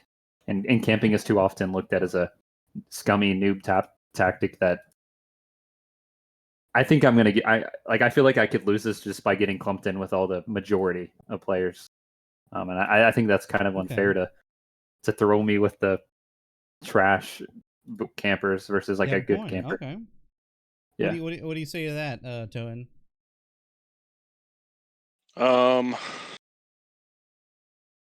As Dynamics would say, a Stode when it comes to a recon player on the outside of a point, just getting headshots and whatnot. I mean, sure, that might be fun for some people, but in a game where the majority of the weapons are automatic and they require you to be medium to short range to be effective, the play style of the zoomer is definitely more action packed. There's more that you have to react to. Like, the other team might be pushing back at you, at the flag, and you have to, quickly determine like what you need to do with, with your squad or even by yourself. Maybe you need to split off from your squad to, maybe try and get a cheesy flank on the enemy or something. And then, you might get rewarded, and then you have that really fulfilling sense that, what, I helped my team cap this flag because I was able to pull off this maneuver when there were so many other people. And also too, when you're getting shot at by snipers that are camping on the hills, and then you start to realize that, yeah, like, they're not helping their team because they're not hitting their shots. um Hmm. yeah, that's pretty much all I can really add to that. Okay, Yeah. cool. All right, so from what I can tell, both have really, really good examples, but I'm gonna automatically give the win to iFly because Toten, you said when you're zooming around with your squad, it feels like there's more immersion.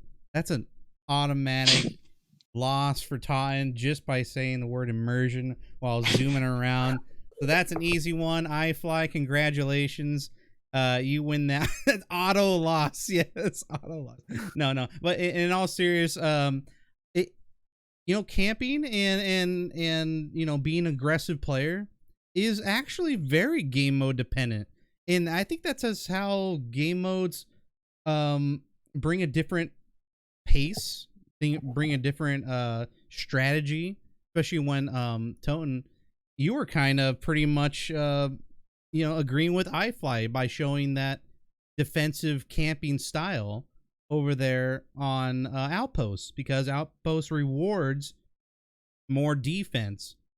So you agreed with iFly on that one, so that's another whoops. Yeah, I just think someone has to camp. Like someone has to do that job well, and you do get clumped in with the bad general consensus when there are tons of people that just MG camp and they get 30 damage on people. They're not doing shit for their team. But yeah, and when you guys are talking about skill level, and then it comes to camping or like playing like a boomer when you're skillful, oh boy, is it rewarding, like insanely rewarding. Because let's say you're on or there's a group trying, or there's a squad trying to backcap you, right? Let's say you're insanely good at the game and you just decide to defend that flag for the entire round. You actually might do more good than you think by playing that way. It may be a little bit boring, and especially if you're a streamer, it might be boring that way. But I think you might be quite more effective trying that out, trying that boomer play style out. So I'm gonna give it to iFly. Good score there.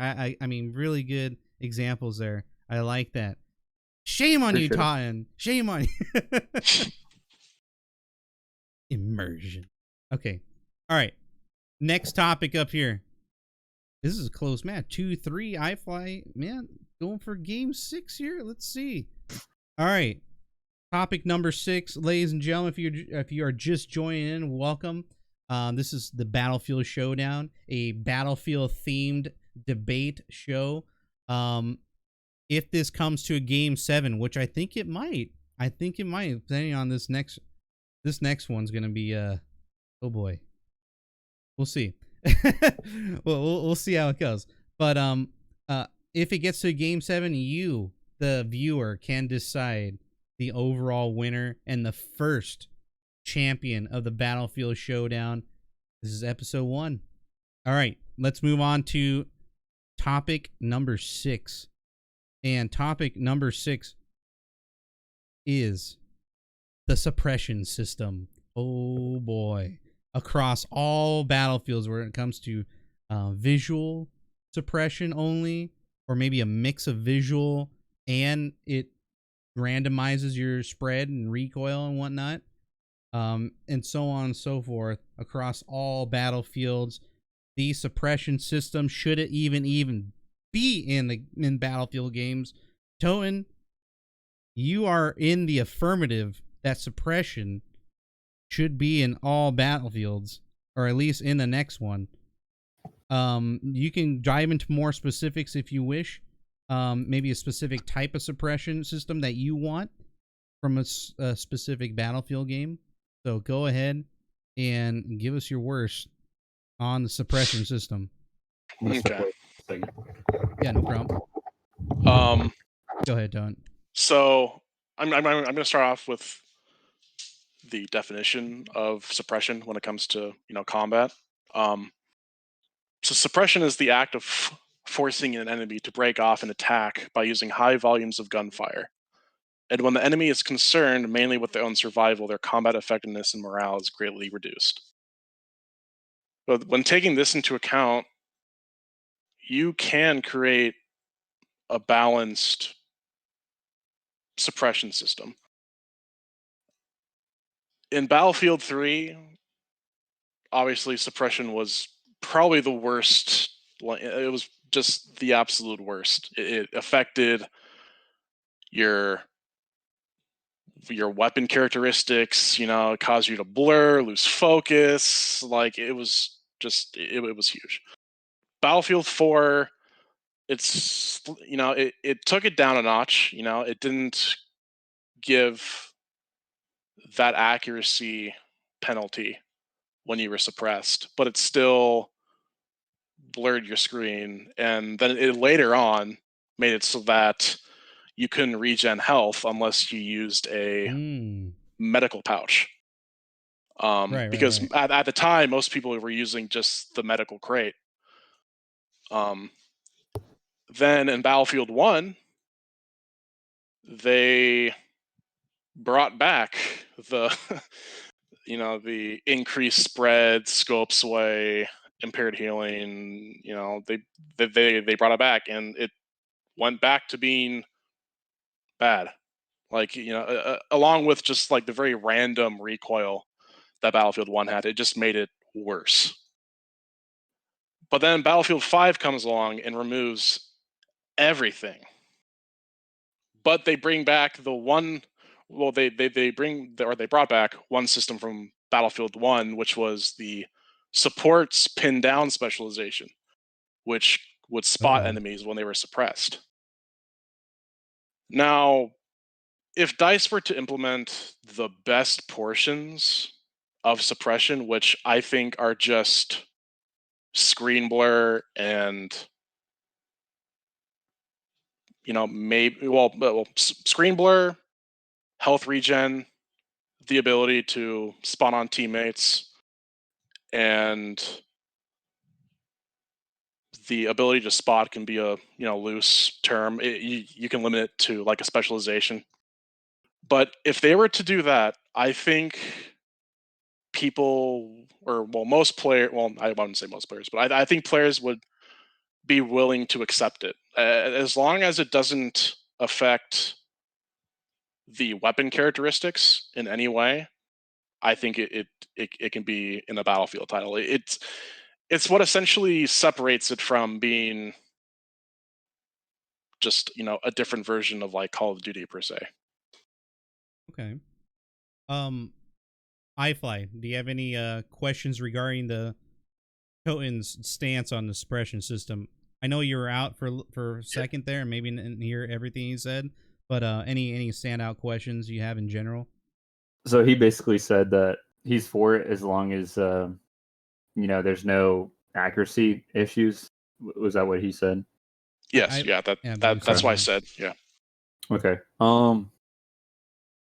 I don't really have any problem with that. I mean, I'm gonna go against it, but I could maybe see this can help lead into my defense. Okay. The issue with the visual thing is it's not necessarily like an aim punch, and maybe make it like Tarkov to where it's like an awkward blur, like it's like blurred randomly maybe around your screen, so where like it could always suppress you differently depending on how close it is to your actual head. I don't think too many players would have an issue with the suppression being like that. Just the randomized, as long as it doesn't like visually act like an aim punch or anything. Maybe not even do randomized. People really don't like that word. Randomized could be bad. Just as long as it's purely visual, I guess that would be okay. But yeah, I'll go ahead and get into my defense. Go ahead. That's fine. I think the suppression is just something that's annoyed players maybe since BF3 and BF4 when they had it. It was 3 was the one that first came out with it, and it was a cool revolutionary idea. They're trying to separate themselves from Call of Duty, and they're picking each little aspects that they can to separate. The issue I always had with those ones is like, how do you counter someone that's being like, you're being suppressed? You have to use a special perk. And like I even wrote in my statement, like, I've never been shot by a real weapon before, by a real weapon before. And like I'm sure it would make your adrenaline pump. The first couple times you're getting shot by a real gun and you're trying not to get hit, or you're lucky. I think in games like you're a soldier, you're a Marine, or you're whatever you're playing as, you would be resorting to your training, and you would kind of like nut up is the word I would use. You'll hold steady. You're not gonna. It's a life or death situation. You're either gonna use your training and marksmanship to hit them, or they're gonna smack you and you'll die or whatever. But I kind of just don't like the idea of suppression being a big factor on like why you might miss. Like, someone shooting at you and now you're missing because your soldier's scared. Like, I don't know if that's the word. I know there's no way to represent like that in a video game, so they use some sort of visual aspect to like, hey, like they're nerfing you basically. Yeah, I just think if you're playing as a soldier, why are you that's been through training and shot weapons, and why is your soldier scared or whatever of rounds coming in? I know in real life, they'll duck their head or whatever, they'll keep their head low. And like a big issue I thought about, like from BF3 and BF4, is 200 round LMGs that are just holding left click, and it's spraying the enemy location. They're being suppressed. Maybe like what squad does is the longer you get suppressed, the more and more your suppression comes in, and it's just like this narrow field of view now you have. Now you can't fire back accurately. I mean, I'm sure you could maybe find a way, but now you're limited to firing back accurately, and now the team that's zerging is just gonna steamroll the shit out of you. Like, there's nothing you can do. Because they got an LMG dude sitting in the back just doing this and holding you down. I just think there needs to be a counter to it if that's going to be how it is. I said, do you go back to the perk system in BF3, which only lessens the effect? And I kind of make a joke. I was like, well, they probably don't have the tech for that. I guess visual would be the only way I'd be okay with it. And it needs to be like so minimal that it's not like aim punching you in any way or making you a worse player just because someone's holding left click on you and they're not even hitting you. So that's kind of where I'm at on that. All right, Toan, any rebuttals on this one? Yeah, like, obviously I'm not advocating a full-on like Battlefield 3 suppression. Like, that's just way overboard. Like, having a nice balanced medium, like, even just adding it to certain weapon classes, which technically that's kind of what Battlefield has done historically. Like, the support guns usually are the ones that have the highest amount of suppression and all that. More bullets. Yeah, well, yeah, more bullets. Like, it doesn't have to be necessarily like like Tarkov levels, or like or squad levels of where your field of view goes completely narrow. Just do a little blurred like edge of the screen. Do not affect the weapon characteristics. That is a no. Just don't put that in. Just have it to where it's slightly blurred. You stop the health regen, because a lot, like, obviously the meta class is probably one of the most, if not the most played class. And so being able to stop health regen from, say medical crates, like what they did in BF4, is a good thing. It causes players to have to maybe fall back a little bit. Like, obviously suppression doesn't have to last for like 5 seconds on a target. It could just be like, 1, maybe even 2 seconds, like just enough for the person that is suppressing to be able to like move to a different position, or like it's just one of those things where like it can add just a little bit of functionality to a certain like to certain classes. Like I just here make the support class the only class in the game that can suppress. Like no other gun in the game can suppress. And that right there automatically probably reduces the chance of you getting suppressed to begin with by that much. Um Okay. like okay, so I'm seeing people should never be rewarded for missing shots in chat. That's a good point. Um while that sounds good, at the same time, a lot of fire in real life combat is actually suppressive. You're just you're keeping shots down range to keep the enemy pinned down so that your forces can then decide what they need to do. And like it doesn't have to be like for missing, like for completely missing. Like it has to be like you're shooting very close to the enemy, and if they're close enough to your bullets, then they get suppressed. Obviously, if it's not like like say 5 meters away, like you shouldn't be able to be suppressed by that. It should be like within like 1 maybe 2 meters, just going right over your head. That should cause you to be suppressed. Okay, iFly, what do you have to say about that? I think with the fidelity, RTX and all this crazy stuff we're getting into, I think like realistically, and everyone, I still feel like a majority of players hate it, and I'm a little bit for the visual aspect. Like I'm sure it looks nice, ultra everything, and maybe playing the campaign and stuff. Like let's just say you're mounted on like an HMG on top of like a Humvee, and there's a mission where you're getting shot at by like a bunch of AK-47s. Like you're gonna want that like super realism, and I just don't know if like that's a thing that can stay in single player, but I'm sure it would work out in multiplayer too. Like there are games that it does. I've seen people like that play, like kind of like tilt their head when they play and they get really into it. You've seen people like ducking their head in a video game, like they're at their desk here and they're ducking their head because it feels a little immersive. I know I just said the bad word, but Okay.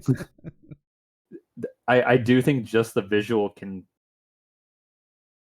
That's like the only good thing about it, but it definitely needs to be so small that it goes back. I don't really have much more to say. It's just You it kind of can't want be. like you kind of want to like get rid of it then, huh? Like to a Yeah, point, just it was like it'll be fine yeah, without it. yeah. That's something that maybe it's for fidelity and something that you can keep in single player. Most people in multiplayer want to play with as little things that can affect their gameplay as possible. Like not even every. I bet half the chat doesn't even play on like ultra graphics because they just don't want. They want that advantage and Mm. it's not realistic. I know, but they just don't want to deal with all these extra things that make the game harder to play. Um, I know it sounds kind of like wimpy, like just play the game it's made, but I think too much of the community just doesn't like it. Like I saw NG say it's a game, don't go as far as putting these mechanics in there that are in real life, but the only thing I could say for it is it might look visually nice in like a mission or something in the campaign, but multiplayer, if there was a way to turn it off, everyone would. Okay.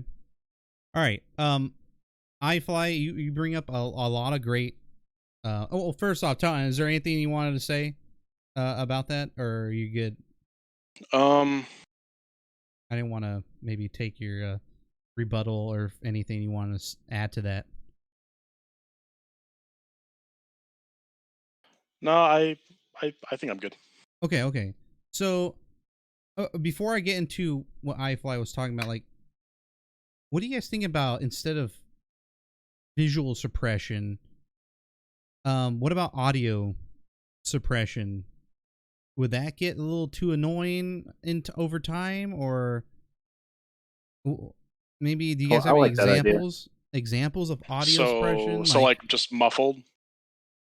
Yeah, So like your audio is just muffled, so it makes you so it makes it slightly harder to hear footsteps. I like that. to an extent. Okay. I think that watching YouTube videos, I don't know if anyone in chat has ever been shot at by a real gun. I know I haven't, but watching the Afghanistan stuff, those snapping on the rounds, that's got to be piercing loud. It's breaking the sound barrier like next to your head. Now you have an LMG spraying. It's lowering your in-game audio. Like I don't even want to say 50%, but just it's lowering everything else and making that snapping really loud to where that could be something that could work, I guess. But then again, that's not something we've seen, so I can't defend or go against that because it's not in any game. What if suppression, whether it was visual or audio, would actually mess with your mini map? What do you think about that? So like it would essentially act as like a scrambler, kind of. Yeah, like a panic, maybe like a panic in real life. Maybe it won't be a scrambler because that would be I more mean, technical, or like a well, Call of yeah, Duty but anti-UAV kind of thing. But maybe a blur, like to where you can't see what's going on that. I think at that point you're then Sucks. stepping into too much Maybe of too much. Okay. like of simulation, because at that point, well, because the theory is that suppression then leads into essentially like fog of war, where your adrenaline is pumping, but then so like your awareness kind of it can become narrowed, or it can have the adverse effect where you're really able to like function at a very high rate. um I mean, I honestly think that like if suppression was to be in the game, it should just be visual, and maybe a very very slight audio if they want to go that route. But since audio is not a thing that DICE can get nailed down because the tech isn't there, maybe just kind of lean off of the audio for the time being until the tech is there. But like it's also just a matter of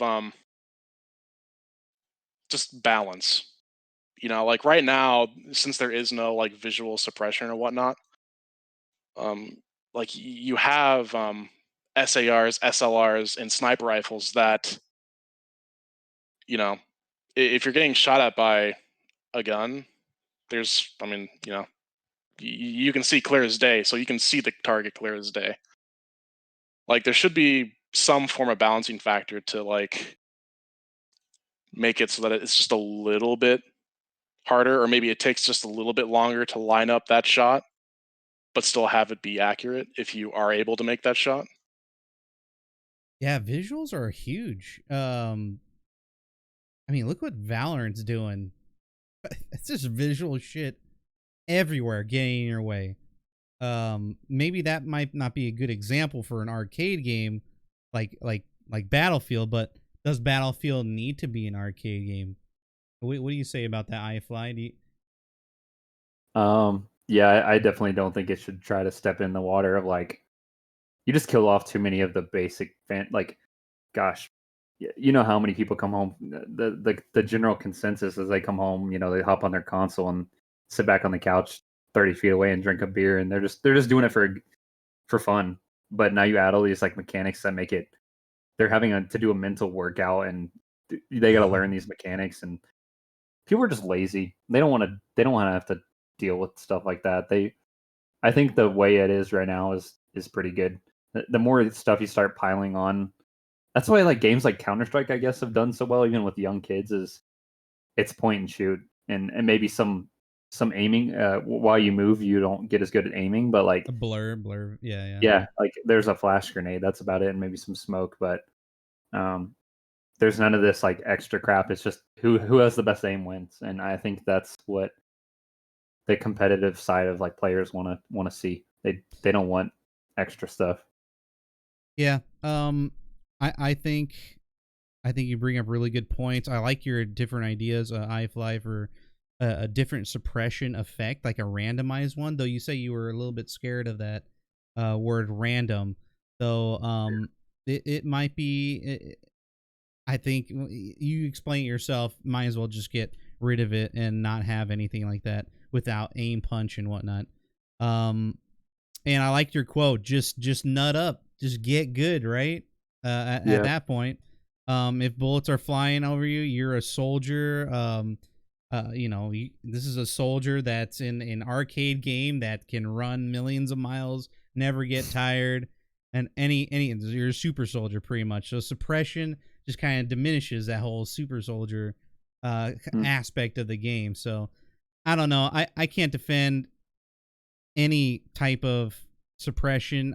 I think it's just, if there is gonna be, I would agree with both of you guys when it comes to visual only. But even in BF3, that kind of bothered the shit out of me. BF3 and BF4, the visual suppression. I'm fed up with it. So I'm gonna give this one to iFly. I think he had a lot more better examples of and different ideas when it comes to suppression. But in the overall, like, just keep it simple. You're a super soldier in a casual game.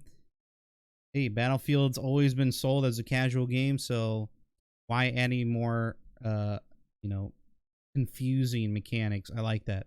Okay, so we'll give it to you on that one. Wow. So we are forcing a game 7. It is 3-3. This is the last topic, and guess what, chat? You are going to decide who wins this whole thing and take the crown in the final topic of today's Battlefield Showdown. Totenkrieger versus iFlyAircraft. You will decide right here. I'll put a poll right when we are about to pick a winner. Okay? So, the final topic for the Battlefield Showdown, episode number 1, is the bipod MMG system in Battlefield 5. Oh my god. And guess who's in the affirmative? iFlyAircraft. You are going to try to defend the bipod MMG system in Battlefield 5. I mean, we should just give it to Totten right now. Like, why even say I am eager to hear what you have to say. So iFly, good luck defending the bipod MMG system in Battlefield 5. Can we start with the bipod video and I'll kind of narrate over it? It's Hell yeah. one of the last ones. Okay. Okay, it is I got it here. Here we go. Yep. So you can just run it on loop in the background. Yep. Maybe no sound. Yep. All right. Okay, here it goes. Yep. So the way the bipod system in Battlefield 5 started out, which most people remember, is just terrible. It might be rendering or something. Maybe we can. There leave it goes. There it goes. Okay. Yeah. So it started out terrible and minorly improved early in the game's life. It didn't get like great at any point. And some people might not even know what we're talking about, but the bipod system does work as intended. It works. You can you can see my ADS speeds there. They're super fast, and you can detach and attach really fast, which might be a little unrealistic. But again, this is Battlefield. Players like the arcadiness to it. What I said is the animation when mounting the bipod is the only issue I can see. Is some people really want to drop shotting MMGs, and I think more people hate that about it. So it's they got to stop and ask themselves, it's are you getting mad that the game doesn't have an animation, but you don't want animations on anything else? It's kind of like it might split the player base right there on that question. Is you want animations for all these things, but when you get killed by a drop shotting MMG, that makes you mad. I said too is there's plenty of glitchy terrain spots that don't allow the bipod to be deployed at all. But for that to work 100% of the time, it would take the devs a ridiculous amount of time to patch over and over for each new spot a player finds. Oh boy. Yeah, the easier way for the bipod to be like to work correctly is just let it be mounted anywhere on anything the player wants. Maybe as long as it's within like like a certain distance of your face, you're not going to shoot an MMG like 10 feet above your head. So the bipods are always going to be necessary for realistic operation of an LMG, an MMG, an HMG, or else you would have an accurate firing weapon that has a larger magazine and a typically higher rate of fire than any other class's weapon. So you got an MG42, you can just shoot hip firing and you can ADS quickly with it if you want. And so sure, you could even argue that maybe you make the MG42 do like 10 damage a shot, and this is kind of an issue is you make it on like the FG42 where I put in quotes like the Reddit and Boca Boy clips is no one that shit went viral, like an FG42 dumping a whole mag, getting one kill, like that pissed people off. No one was really happy with it. The bipod playstyle is just something that players will have to see as a noob tactic or shitty playstyle overall. It's how the weapon operates, and I kind of put in like a relatable thing. It's like yelling, "Wow, look at this shotgun noob on a close quarter infantry map." That's where the weapon excels. It's gonna do well there. Do you expect a bipodder to run around and just spray with it and be able to ADS, or would you rather him be penalized where he has to use the bipod system? I'm not sure really where Toten's going to go on the offensive on trying to. I guess it's the drop shotting that he's probably going to talk about. But I think the way it works in the game is just fine. Okay, Totten, you want to address what he just asked there? The whole drop shotting thing? I mean, DICE essentially made it to where for medium machine guns, you essentially have to drop shot because that's obviously the most immediate and most consistent means of actually getting your bipod to deploy. I mean, whenever I've used an MMG in 5, there's been more times than I can count of it actually working, where you're like on the say a destroyed building, like the walls have been completely blown out, but where in previous titles you would normally and should be able to mount a bipod on that surface, it doesn't work like that on BF4. Like half the time, you have to find the right pixel on that surface to even be able to bipod, and then even then, you have an extremely limited arc because that one pixel is one pixel, and it fucks up with pardon my French. It messes up the whole system, and it takes you off of the bipod, thus making your fire back to being inaccurate. And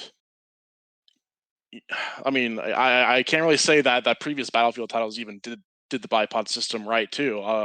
I'd actually say BF4 had probably the worst bipod system because you actually had to flip the bipod out from under your gun, and even then, it sometimes just won't stick to the surface.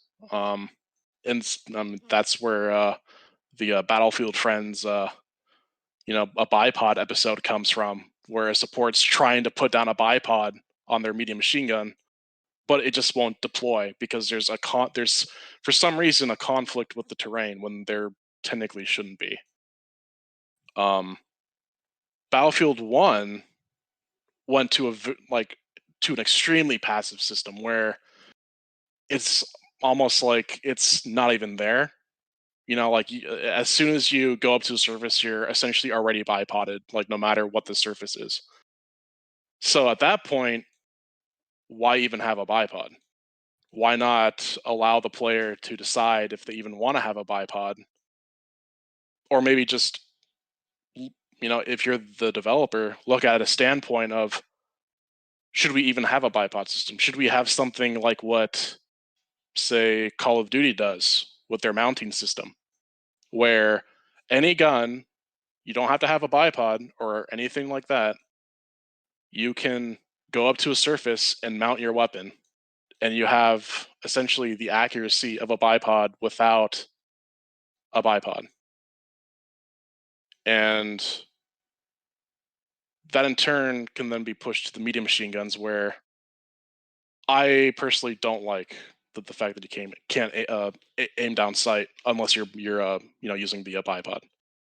That's just something that should get out of the game. It promotes a camping play style more so than charging in there. Like, it's just, it forces you to be static, and it turns you into an easy target, because chances are someone is looking in your direction, and they're going to be able to take you out before you're even able to take him out. So it's just, and I guess part of the problem too is just like weapon balance. Like, they give the MMGs like insane recoil, and then they make it so that when they're bipoded, they have virtually no recoil. So why not just lower the recoil, make it so that medium machine guns can be controllable, but if you want to be more accurate, then you can have a mounting system, or have your bipod attachment for just that little bit of increased accuracy. But you shouldn't have to be forced to go into a bipod to be able to accurately hit somebody. Okay, iFly, what do you gotta say? Rebuttal? Yeah, I think we're a little bit touching in the same area. Like, the bipod does work as intended, and the way you could easily patch out those little pixel areas. And I said, like, you'd have devs working all the time trying to fix that, is you just allow it to be attached to like anything. I know it's going to look goofy as hell, but again, we're talking about an arcade game. Let it stick into a wall, let it stick into a window. It might not fit, the animations might look a little broken or whatever, but just let it set down where you want it. And then again, my topic here, my defense was just defending the system. I think it works well. Like the quick ADSing and under-ADSing is fine. The quick proning and setting it down is faster than like BF4, like you said. I think just that play style is going to get attacked by people as that noob tactic, or just something they don't want to see. If you make an LMG or an MMG a walkable weapon, now you can ADS. I agree, like it needs to be heavily penalized with recoil that way, or I don't think you should lower the bullet damage on it, like, because if it's a walking weapon, then you're gonna have to put, like I said, the Boca Boy clip, like you're gonna walk with an FG42 and put 20 rounds and you get one kill. It's on one person. I say you just increase the recoil so much on it that it's almost unusable. Like it's still controllable. You're just gonna have to like pull your mouse down super hard. Man, I don't know. Like, it's just whether the community would be okay with people walking and spraying LMGs. Like, that wasn't in BF3, I guess, did it well, but someone like the M249, I'm not sure if anyone's ever seen videos of those, but when the M249 came out, it was a 200 round, like, basically at AR accuracy, like the M16 accuracy. Like, it was a walking laser beam. So yeah, you got to definitely increase recoil so much to where it's almost unusable in that position. All right, Toten. Any questions or buttles on that? No, I think we got our points out there. Okay, nothing then. really to go back over. So, any last words, iFly, on the bipod system? I think I got it. I saw what just Murph just said. You said, you want the MMG, then you use the weapon that you want. Like, the BAR has 20 rounds, it's accurate, but there's a reason it only has 20 rounds. It can laser beam people to where an LMG with 250 rounds is penalized by you need to be attached to something. Like, how else? if you're developing it and you give it the same bullet damage as other weapons in its class, how do you not make it? This kind of ties into the weapons thing. Is how do you not make that the one weapon that everybody uses now? Because the MG42 has you can walk with it. It's like why would you not? Why would you pick the Bren gun? Why would you pick all these other LMGs if this gun does so much better? Oh man, I don't know. It's either you don't make it a walkable ADS weapon, or you do make it that, and you just give it a shit ton of recoil. Yeah, I hear you guys. Man, there's some cheaters out there have no problem. they just kind of walk around. Man, he didn't buy Papa. He lasered me good. Damn it. Should have got better. Oh well. But no, it's, I mean, jokes aside, I agree with you guys. Like, it really just, I don't see a reason for the bipod system only as like a perk. And you bring that issue up. Kitty, man, the kitty's all over the place. Yeah, here I'm better. Just let him. I think the cat won this debate for sure. Oh man.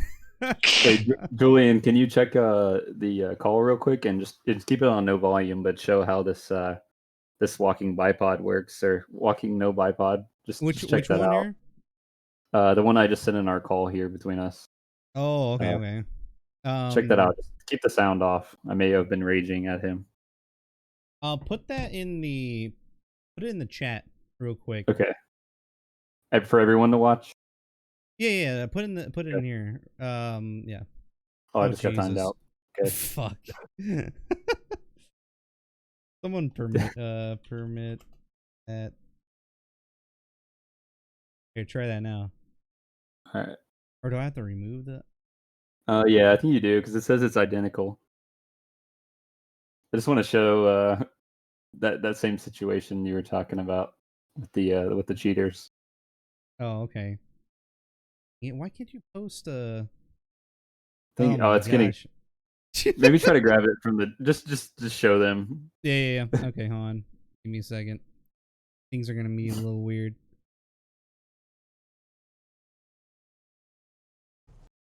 Okay, cool. Sorry. Hold on. There you go.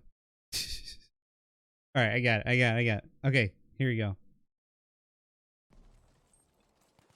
All right, so this is MMG man. Yep. Oh yeah. What a brilliant weapon. Hey, no problems, right? I gotta get some pointers from them.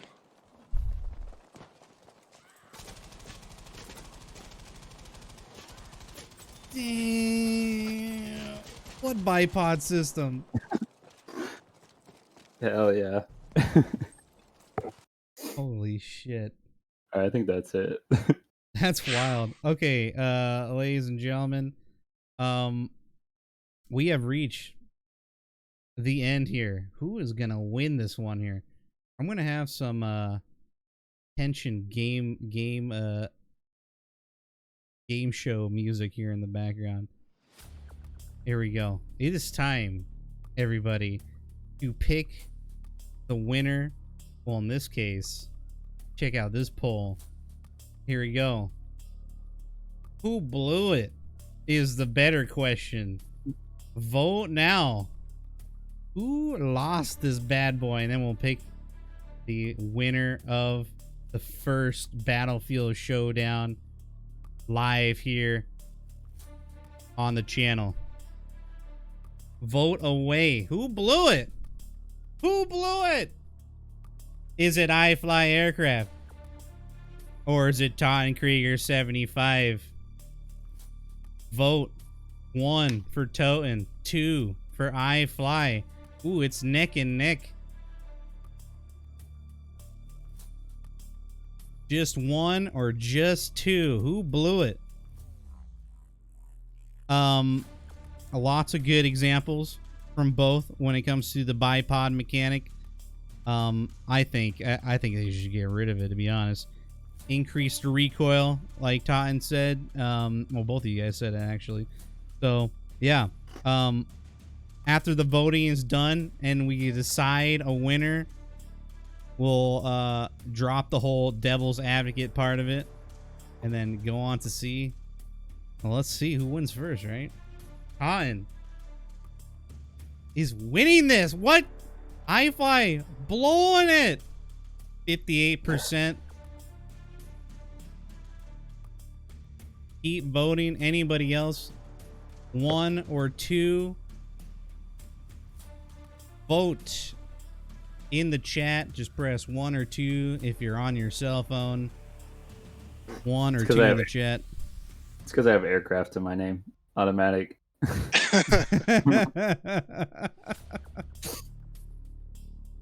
Ooh, this is getting closer. Okay. All right. 58% here for iFly.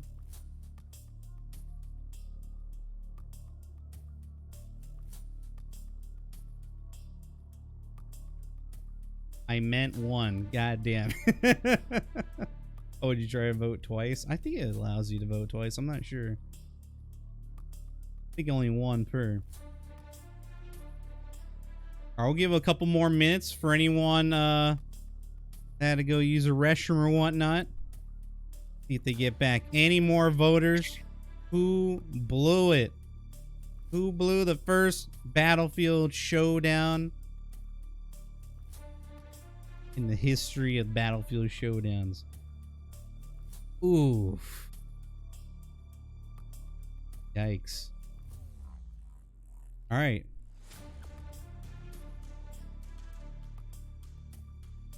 I know. Really? Holy shit. Come on, people, vote.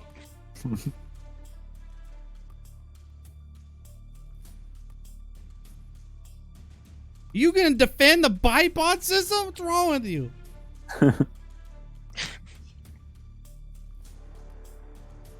There you go. Type in 1 for Totten. Type in 2 for iFly.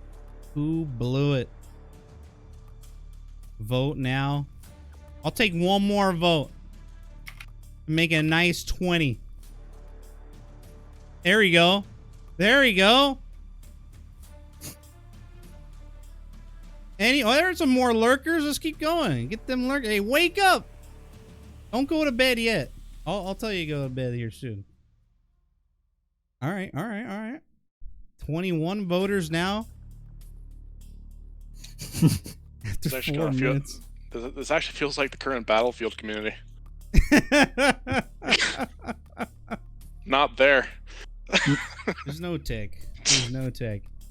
All right, guys. I think this is it. The person who won the first Battlefield Showdown. It looks like it's Totenkrieger. I think that's it. Any last minute votes? 3, 2, 1. And there we go. All right, there you go. The winner of the first Battlefield Showdown is Totenkrieger. iFly. You blew it! Get out of here. Totenkrieger, congratulations on winning the first Battlefield Showdown. We covered such topics as should there be one-hit kill weapons in Battlefield, the bipod MMG system, the suppression system. What about vehicle attrition, vehicle type limits? We talked about the boomer or zoomer playstyle, or the modern or historical Battlefield for the next game. Man, you know, not too much doubts now for having an historical Battlefield, you know. I think they can do it. I think they could possibly do it if they just play their cards right. Let's bring back iFly. He probably, did he leave? He's like, okay, I'm here. I'll turn off this. Go to bed. Yeah, Toxic. go to bed. All right, get this poll out of here. All right, yeah, I like that poll. So it's pretty nice. Okay, cool.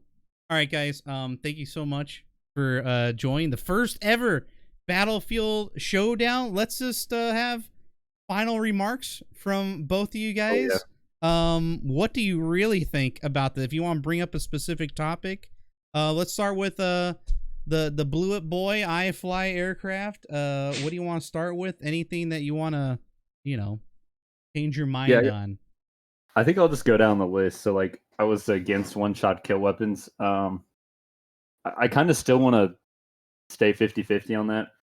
I think all vehicle shells, immediate one-shot, like, it's a tank shell. Your body would split into, like, smithereens. I think it's an obvious one-shot. I don't think anyone really disagreed with that. The Fliegerfaust, there are people that just hate planes, so they're going to immediately want planes dead no matter what. That's me. Yeah. So that still could be reworked. It does need to do high damage, or else I won't, pilots won't respect it. That's okay. Weapons, shotguns are kind of like, again, that's something with the community that you can have a great aim and still get a 99 and you're confused, but that might be something with the spread and stuff like that. So one-shot kill weapons, I'm still kind of split on that. Let's see. Defending the bipod system, it works. Walking MMGs would be definitely something to see how it plays out.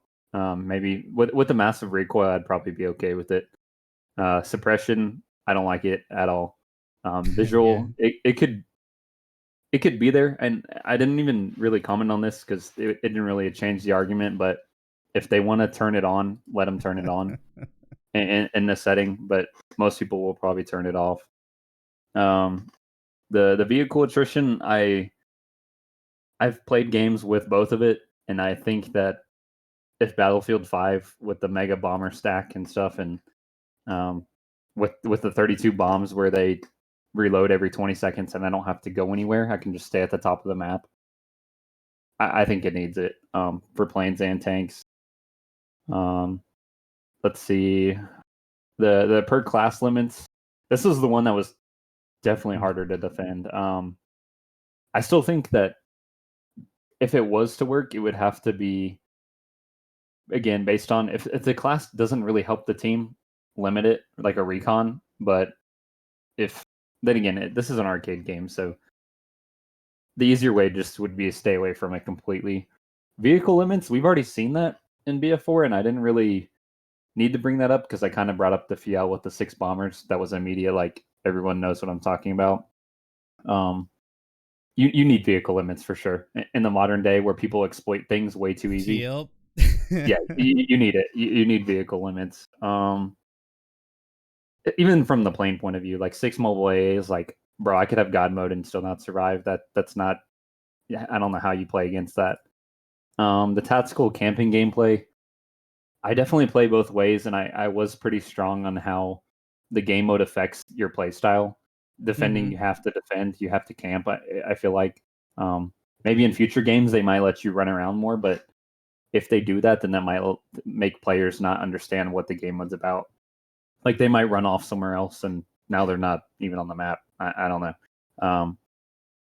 Again, that's 50-50 on that one.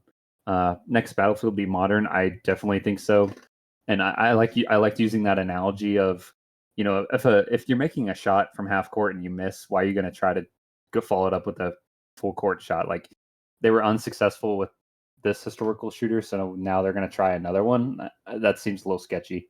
Yeah, especially on the brink of just canceling their their first live service Battlefield game. Like, that's got to be tough, I think, in too, with what I said about the future, you can, if it's slightly in the future, they can make up whatever they want, and the community, we can't say anything unless it's completely like outrageous. But the people customization about all the races, all the genders, whatever you want to. There's modern women in combat now. That's a thing. You can do that. And that's really it. And the weapon customizations there in modern, but then again, I know Name One Grand and there's certain weapons that are just iconic that people want to hear that ping noise, and that really attracts some people. Yeah. All right, Todd, grand champion of the Battlefield show. What do you really think? Honestly, on pretty much all of the topics, I'm like 50-54. 50-50? Okay. Like, you know, like let's go to the top here. So like one-hit weapons, I think it's fine. You know, as long as there's a balancing factor to it, which there does tend to be a balancing factor for them. You know, can't really. You know, I do understand like. Oh, I just got blasted by a freaking shotgun and I had no chance. It's like that. It sucks. I'm pretty sure all of us, have been in that situation where you're rounding a corner and all of a sudden you're just dead, and it's a guy running around with an M37, and you're just like, well, it's like nothing you could do. It's like you were within its effective range. Like that's what it's. Maybe you That's shouldn't what have it's been there for. dummy. Yeah, maybe you shouldn't have been there. Like the bipod system. Like I get it. Like a bipod is a real thing. It's there to increase the accuracy. I don't think it should be something that's forced. Yeah. I think it should just be purely be choice. That like in. I mean, I guess you can argue like too, like when I brought up the mounting system that Call of Duty had, you can kind of say that like that's the same, like to an extent, the same thing as like having a bipod system, but it offers a little bit more freedom in that you can freely move around. You're not forced to go through having a bipod attachment. You can still have whatever foregrip you want. It's it's just something that Battlefield honestly just has not been able to get right, like ever. Ain't that the Like truth? I That's honestly crazy thinking about like that. Yeah. because I mean like BF3 you weren't required to use a bipod for MMGs. Battlefield 4 you weren't required to use a bipod for MMGs. Uh, Battlefield 1 weren't you definitely didn't have to have it. Did it make the gun more accurate? Yes. Was it controllable without it? Yes. Well, Didn't make sense. like, at that point, there's just no point. And like, you have the people, or well, the people. I'm not gonna know. You have the hackers that use medium machine guns that just hip fire, and it's Yeah. like, well, here you have the system that limits the ability to aim down sight to, probably what they were thinking was eliminate hackers from aimbotting, but instead you enable the hackers to abuse the system that normal players can't use the gun like that, The but ultimate they rage can. hacker fantasy. Yeah. Pretty much. When the Lewis gun isn't toxic enough.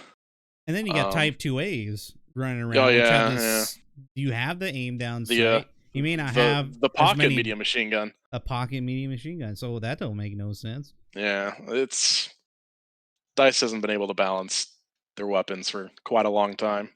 I like it having like if they do the whole specialization route, like how you can attach a bayonet as a specialization.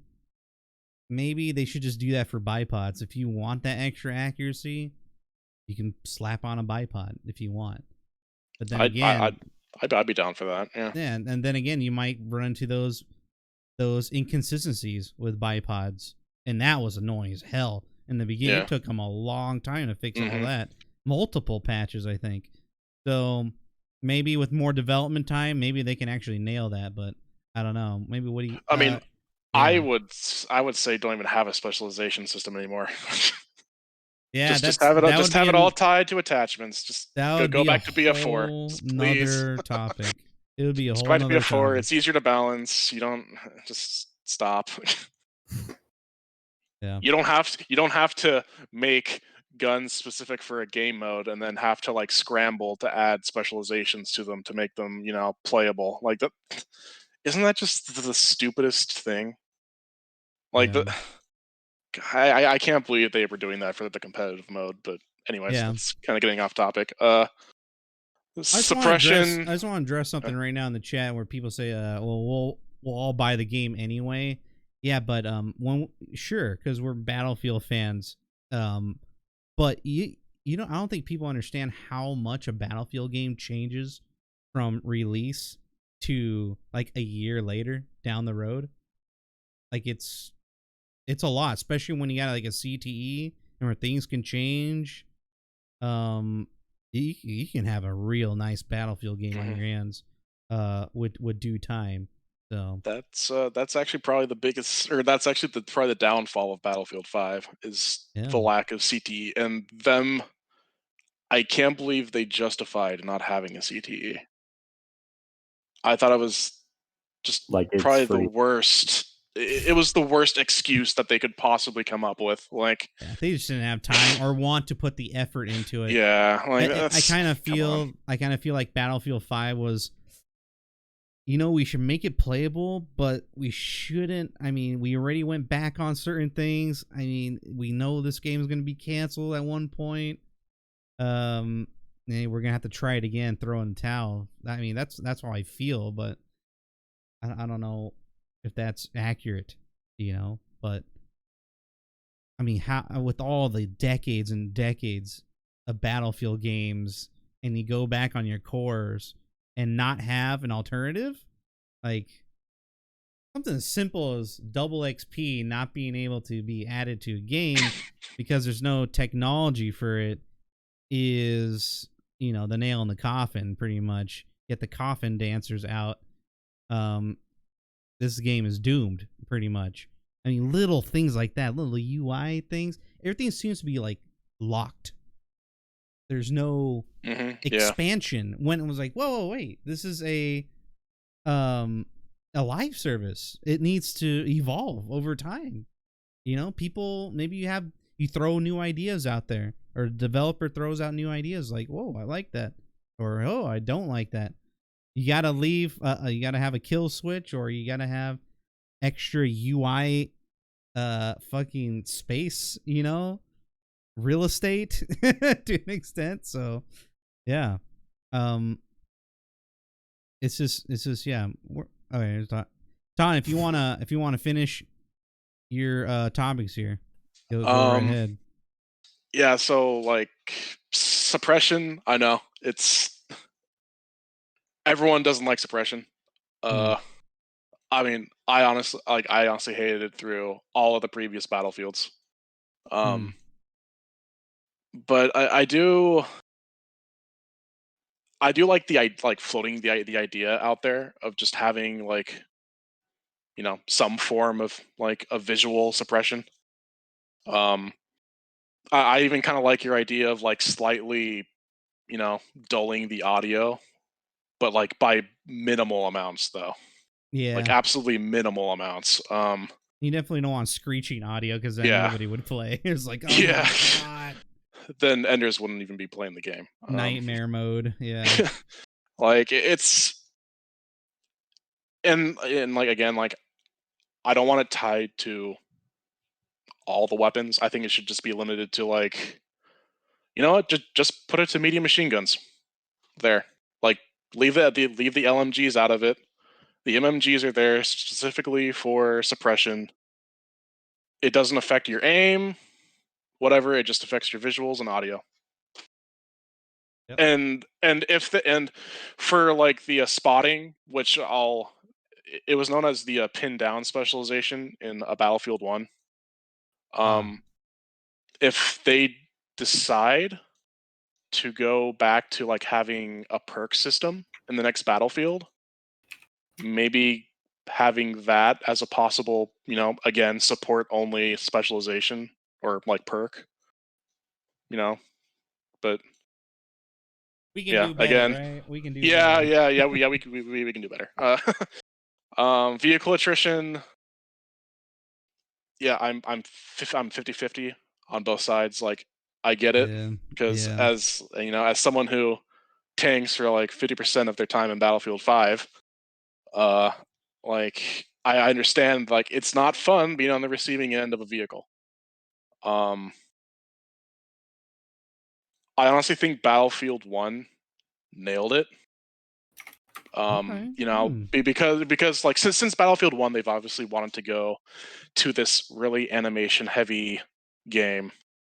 Like Battlefield there's no 5? more. Well, no, a Battlefield 1. Okay.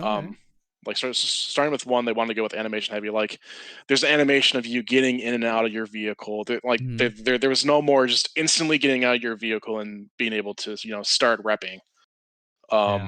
And revives are not instant. They're like Yeah, animation yeah. goes on. Like I think that's part of the issue is they're like hard intent on animations and Most immersive Battlefield ever. You're yeah. gonna have to add those, right?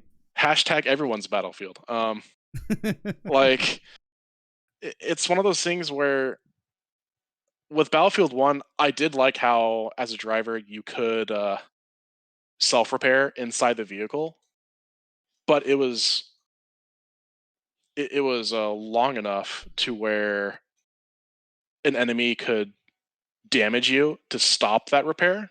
Uh, But if you were able to get back to safety, you still could fully repair and then get back into the fight. And then also, they did it right where they limited the amount of ammo you had. So, like for tanks, all you could have was 6, shells max before, like you had none, and you had to wait for, the resupply to be able to, fully recharge all 6.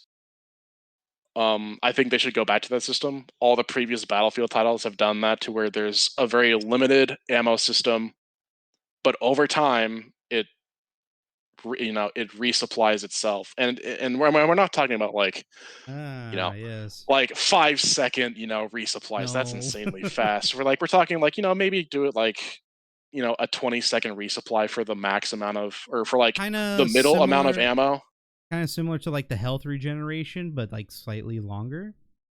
Yeah, something like that. How about the elites in BF1? That kind of like before they start regenerating health, because it's a long time. I think. I actually don't. I mean, well, let's Do you see. remember that? Yeah, no, I do. That elites took a long time to be able to recover health. That you essentially had to get like a med pouch Yeah. or be on a med crate like immediately in order to get your health going. I actually like that there's no passive health regen on vehicles. Oh no, I mean that's not what I meant. Oh. No. Oh, okay. No, Ammo. I see what you mean. Yeah. Ammo though. No, That I you're mean, talking about. I think it should just do what Battlefield 1 had. Okay. Just like you fire a shell, the resupply timer starts, and it's a lengthy enough to where you're not constantly spamming out shells, Yeah. but it's enough to where it like can keep you in the action. Yeah, for sure. All right. Yeah, no, that's pretty much that for that. Class limits, I don't think it belongs in Battlefield. Yeah. Like I get why, like they're a class limit system, maybe it could be experimented on, but purely experimented and not put into the live game. Um, like maybe having a max of 2 in a squad, of the same class, but not like limited to where you could only have just one of each class in a squad. Yeah. They'll have to be very careful with that. Like, Yeah, it's got to like be in marketing and everything. Like, I don't think they need to do it though. It's as a gimmick. For I mean, God for damn. infantry, I don't think there should be a class limit. For vehicles, I agree. understand that a limit system for that would be beneficial. But at the same time, I feel like that's actually just a poor map design. If that's the right, well, it's not necessarily the map design. It's the astronomical amount of vehicles that they decide to allow on the map. I mean, with the new maps too, even Solomon Like, Islands. Solomon Islands Breakthrough was insane, dude. Like yeah, right off the bat. There's absolutely no reason to be having that many vehicles.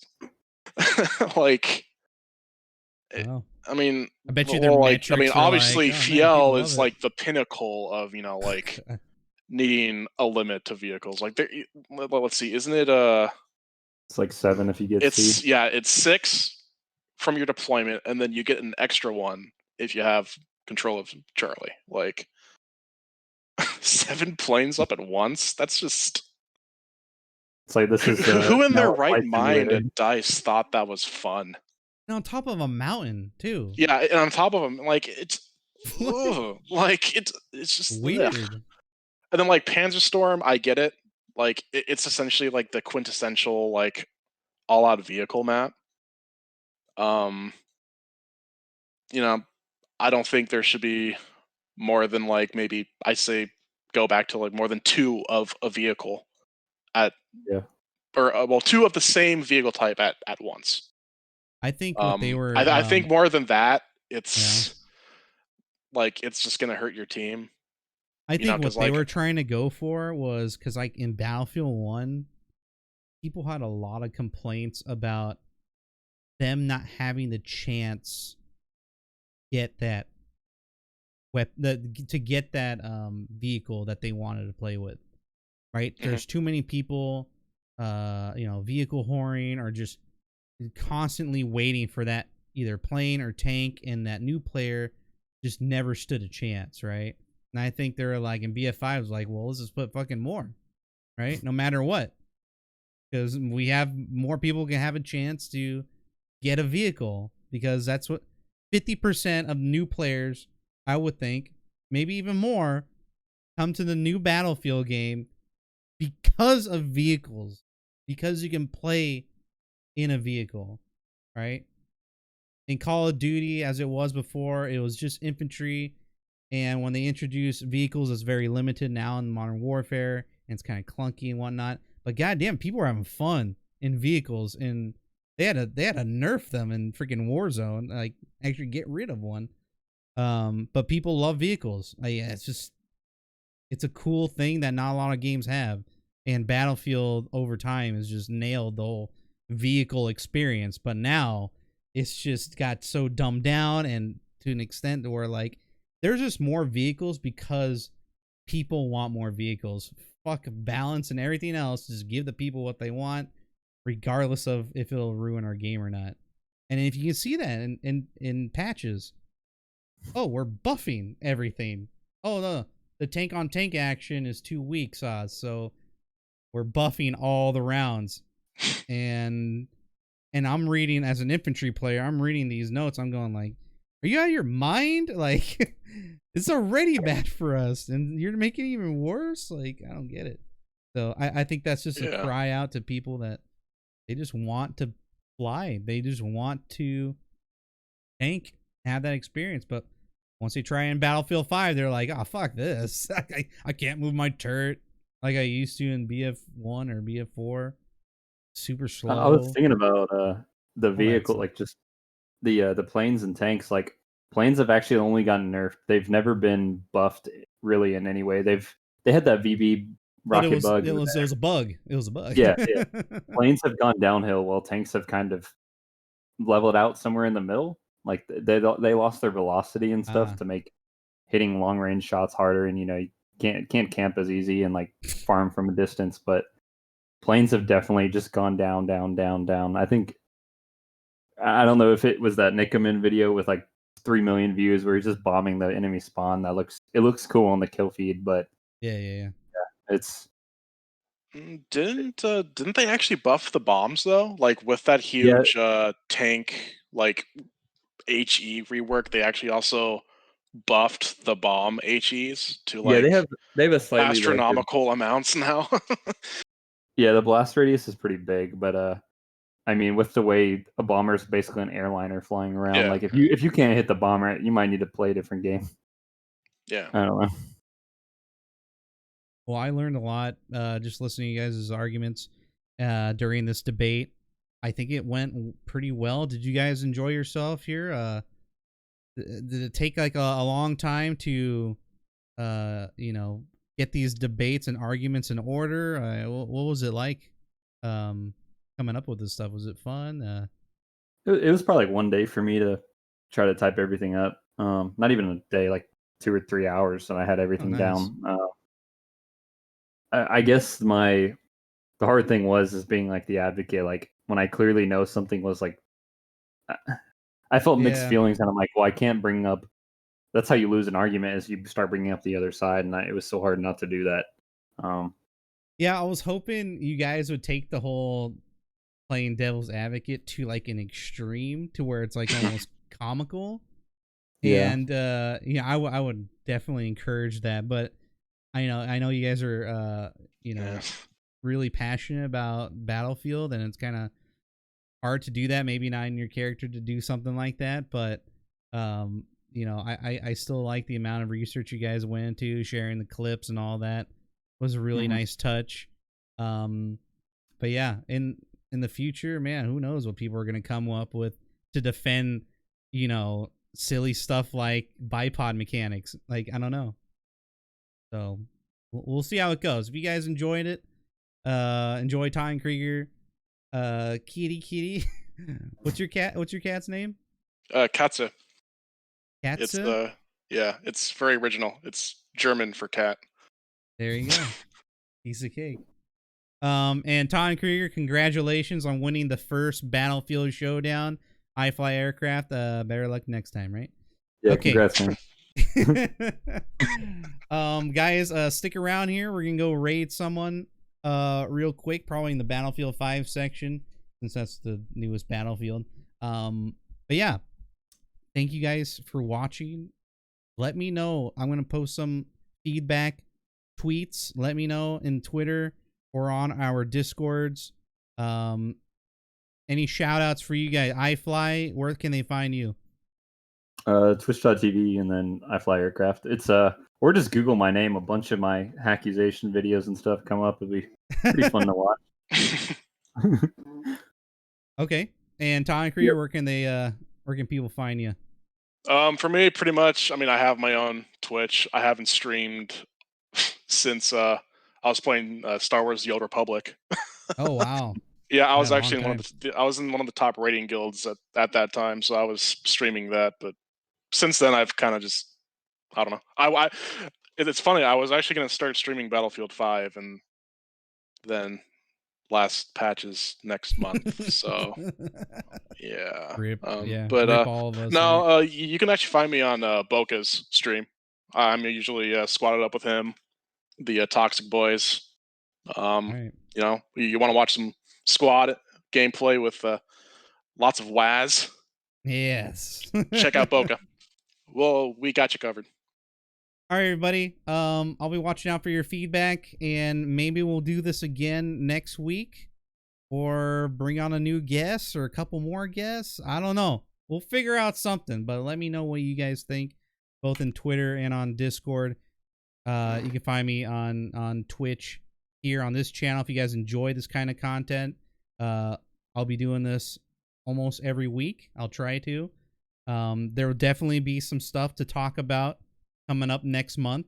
We had the last patch for our last content drop for Battlefield 5 in June. Some say it's in early June. I'm probably thinking it's going to be in freaking late June, the very last day of June, probably, just so they can fit in whatever nonsense they can. Yeah, get your 100 boins, of course. Why not? Free money. Anyway, if you guys enjoyed, please follow the channel. I hope you guys have a good night. Take her easy. Good night, iFly. Yep. Good night, Totten. See you later. Yep. I'll keep up with Pleasure you, being man. on. Goodbye, everybody. Take it easy. See y'all.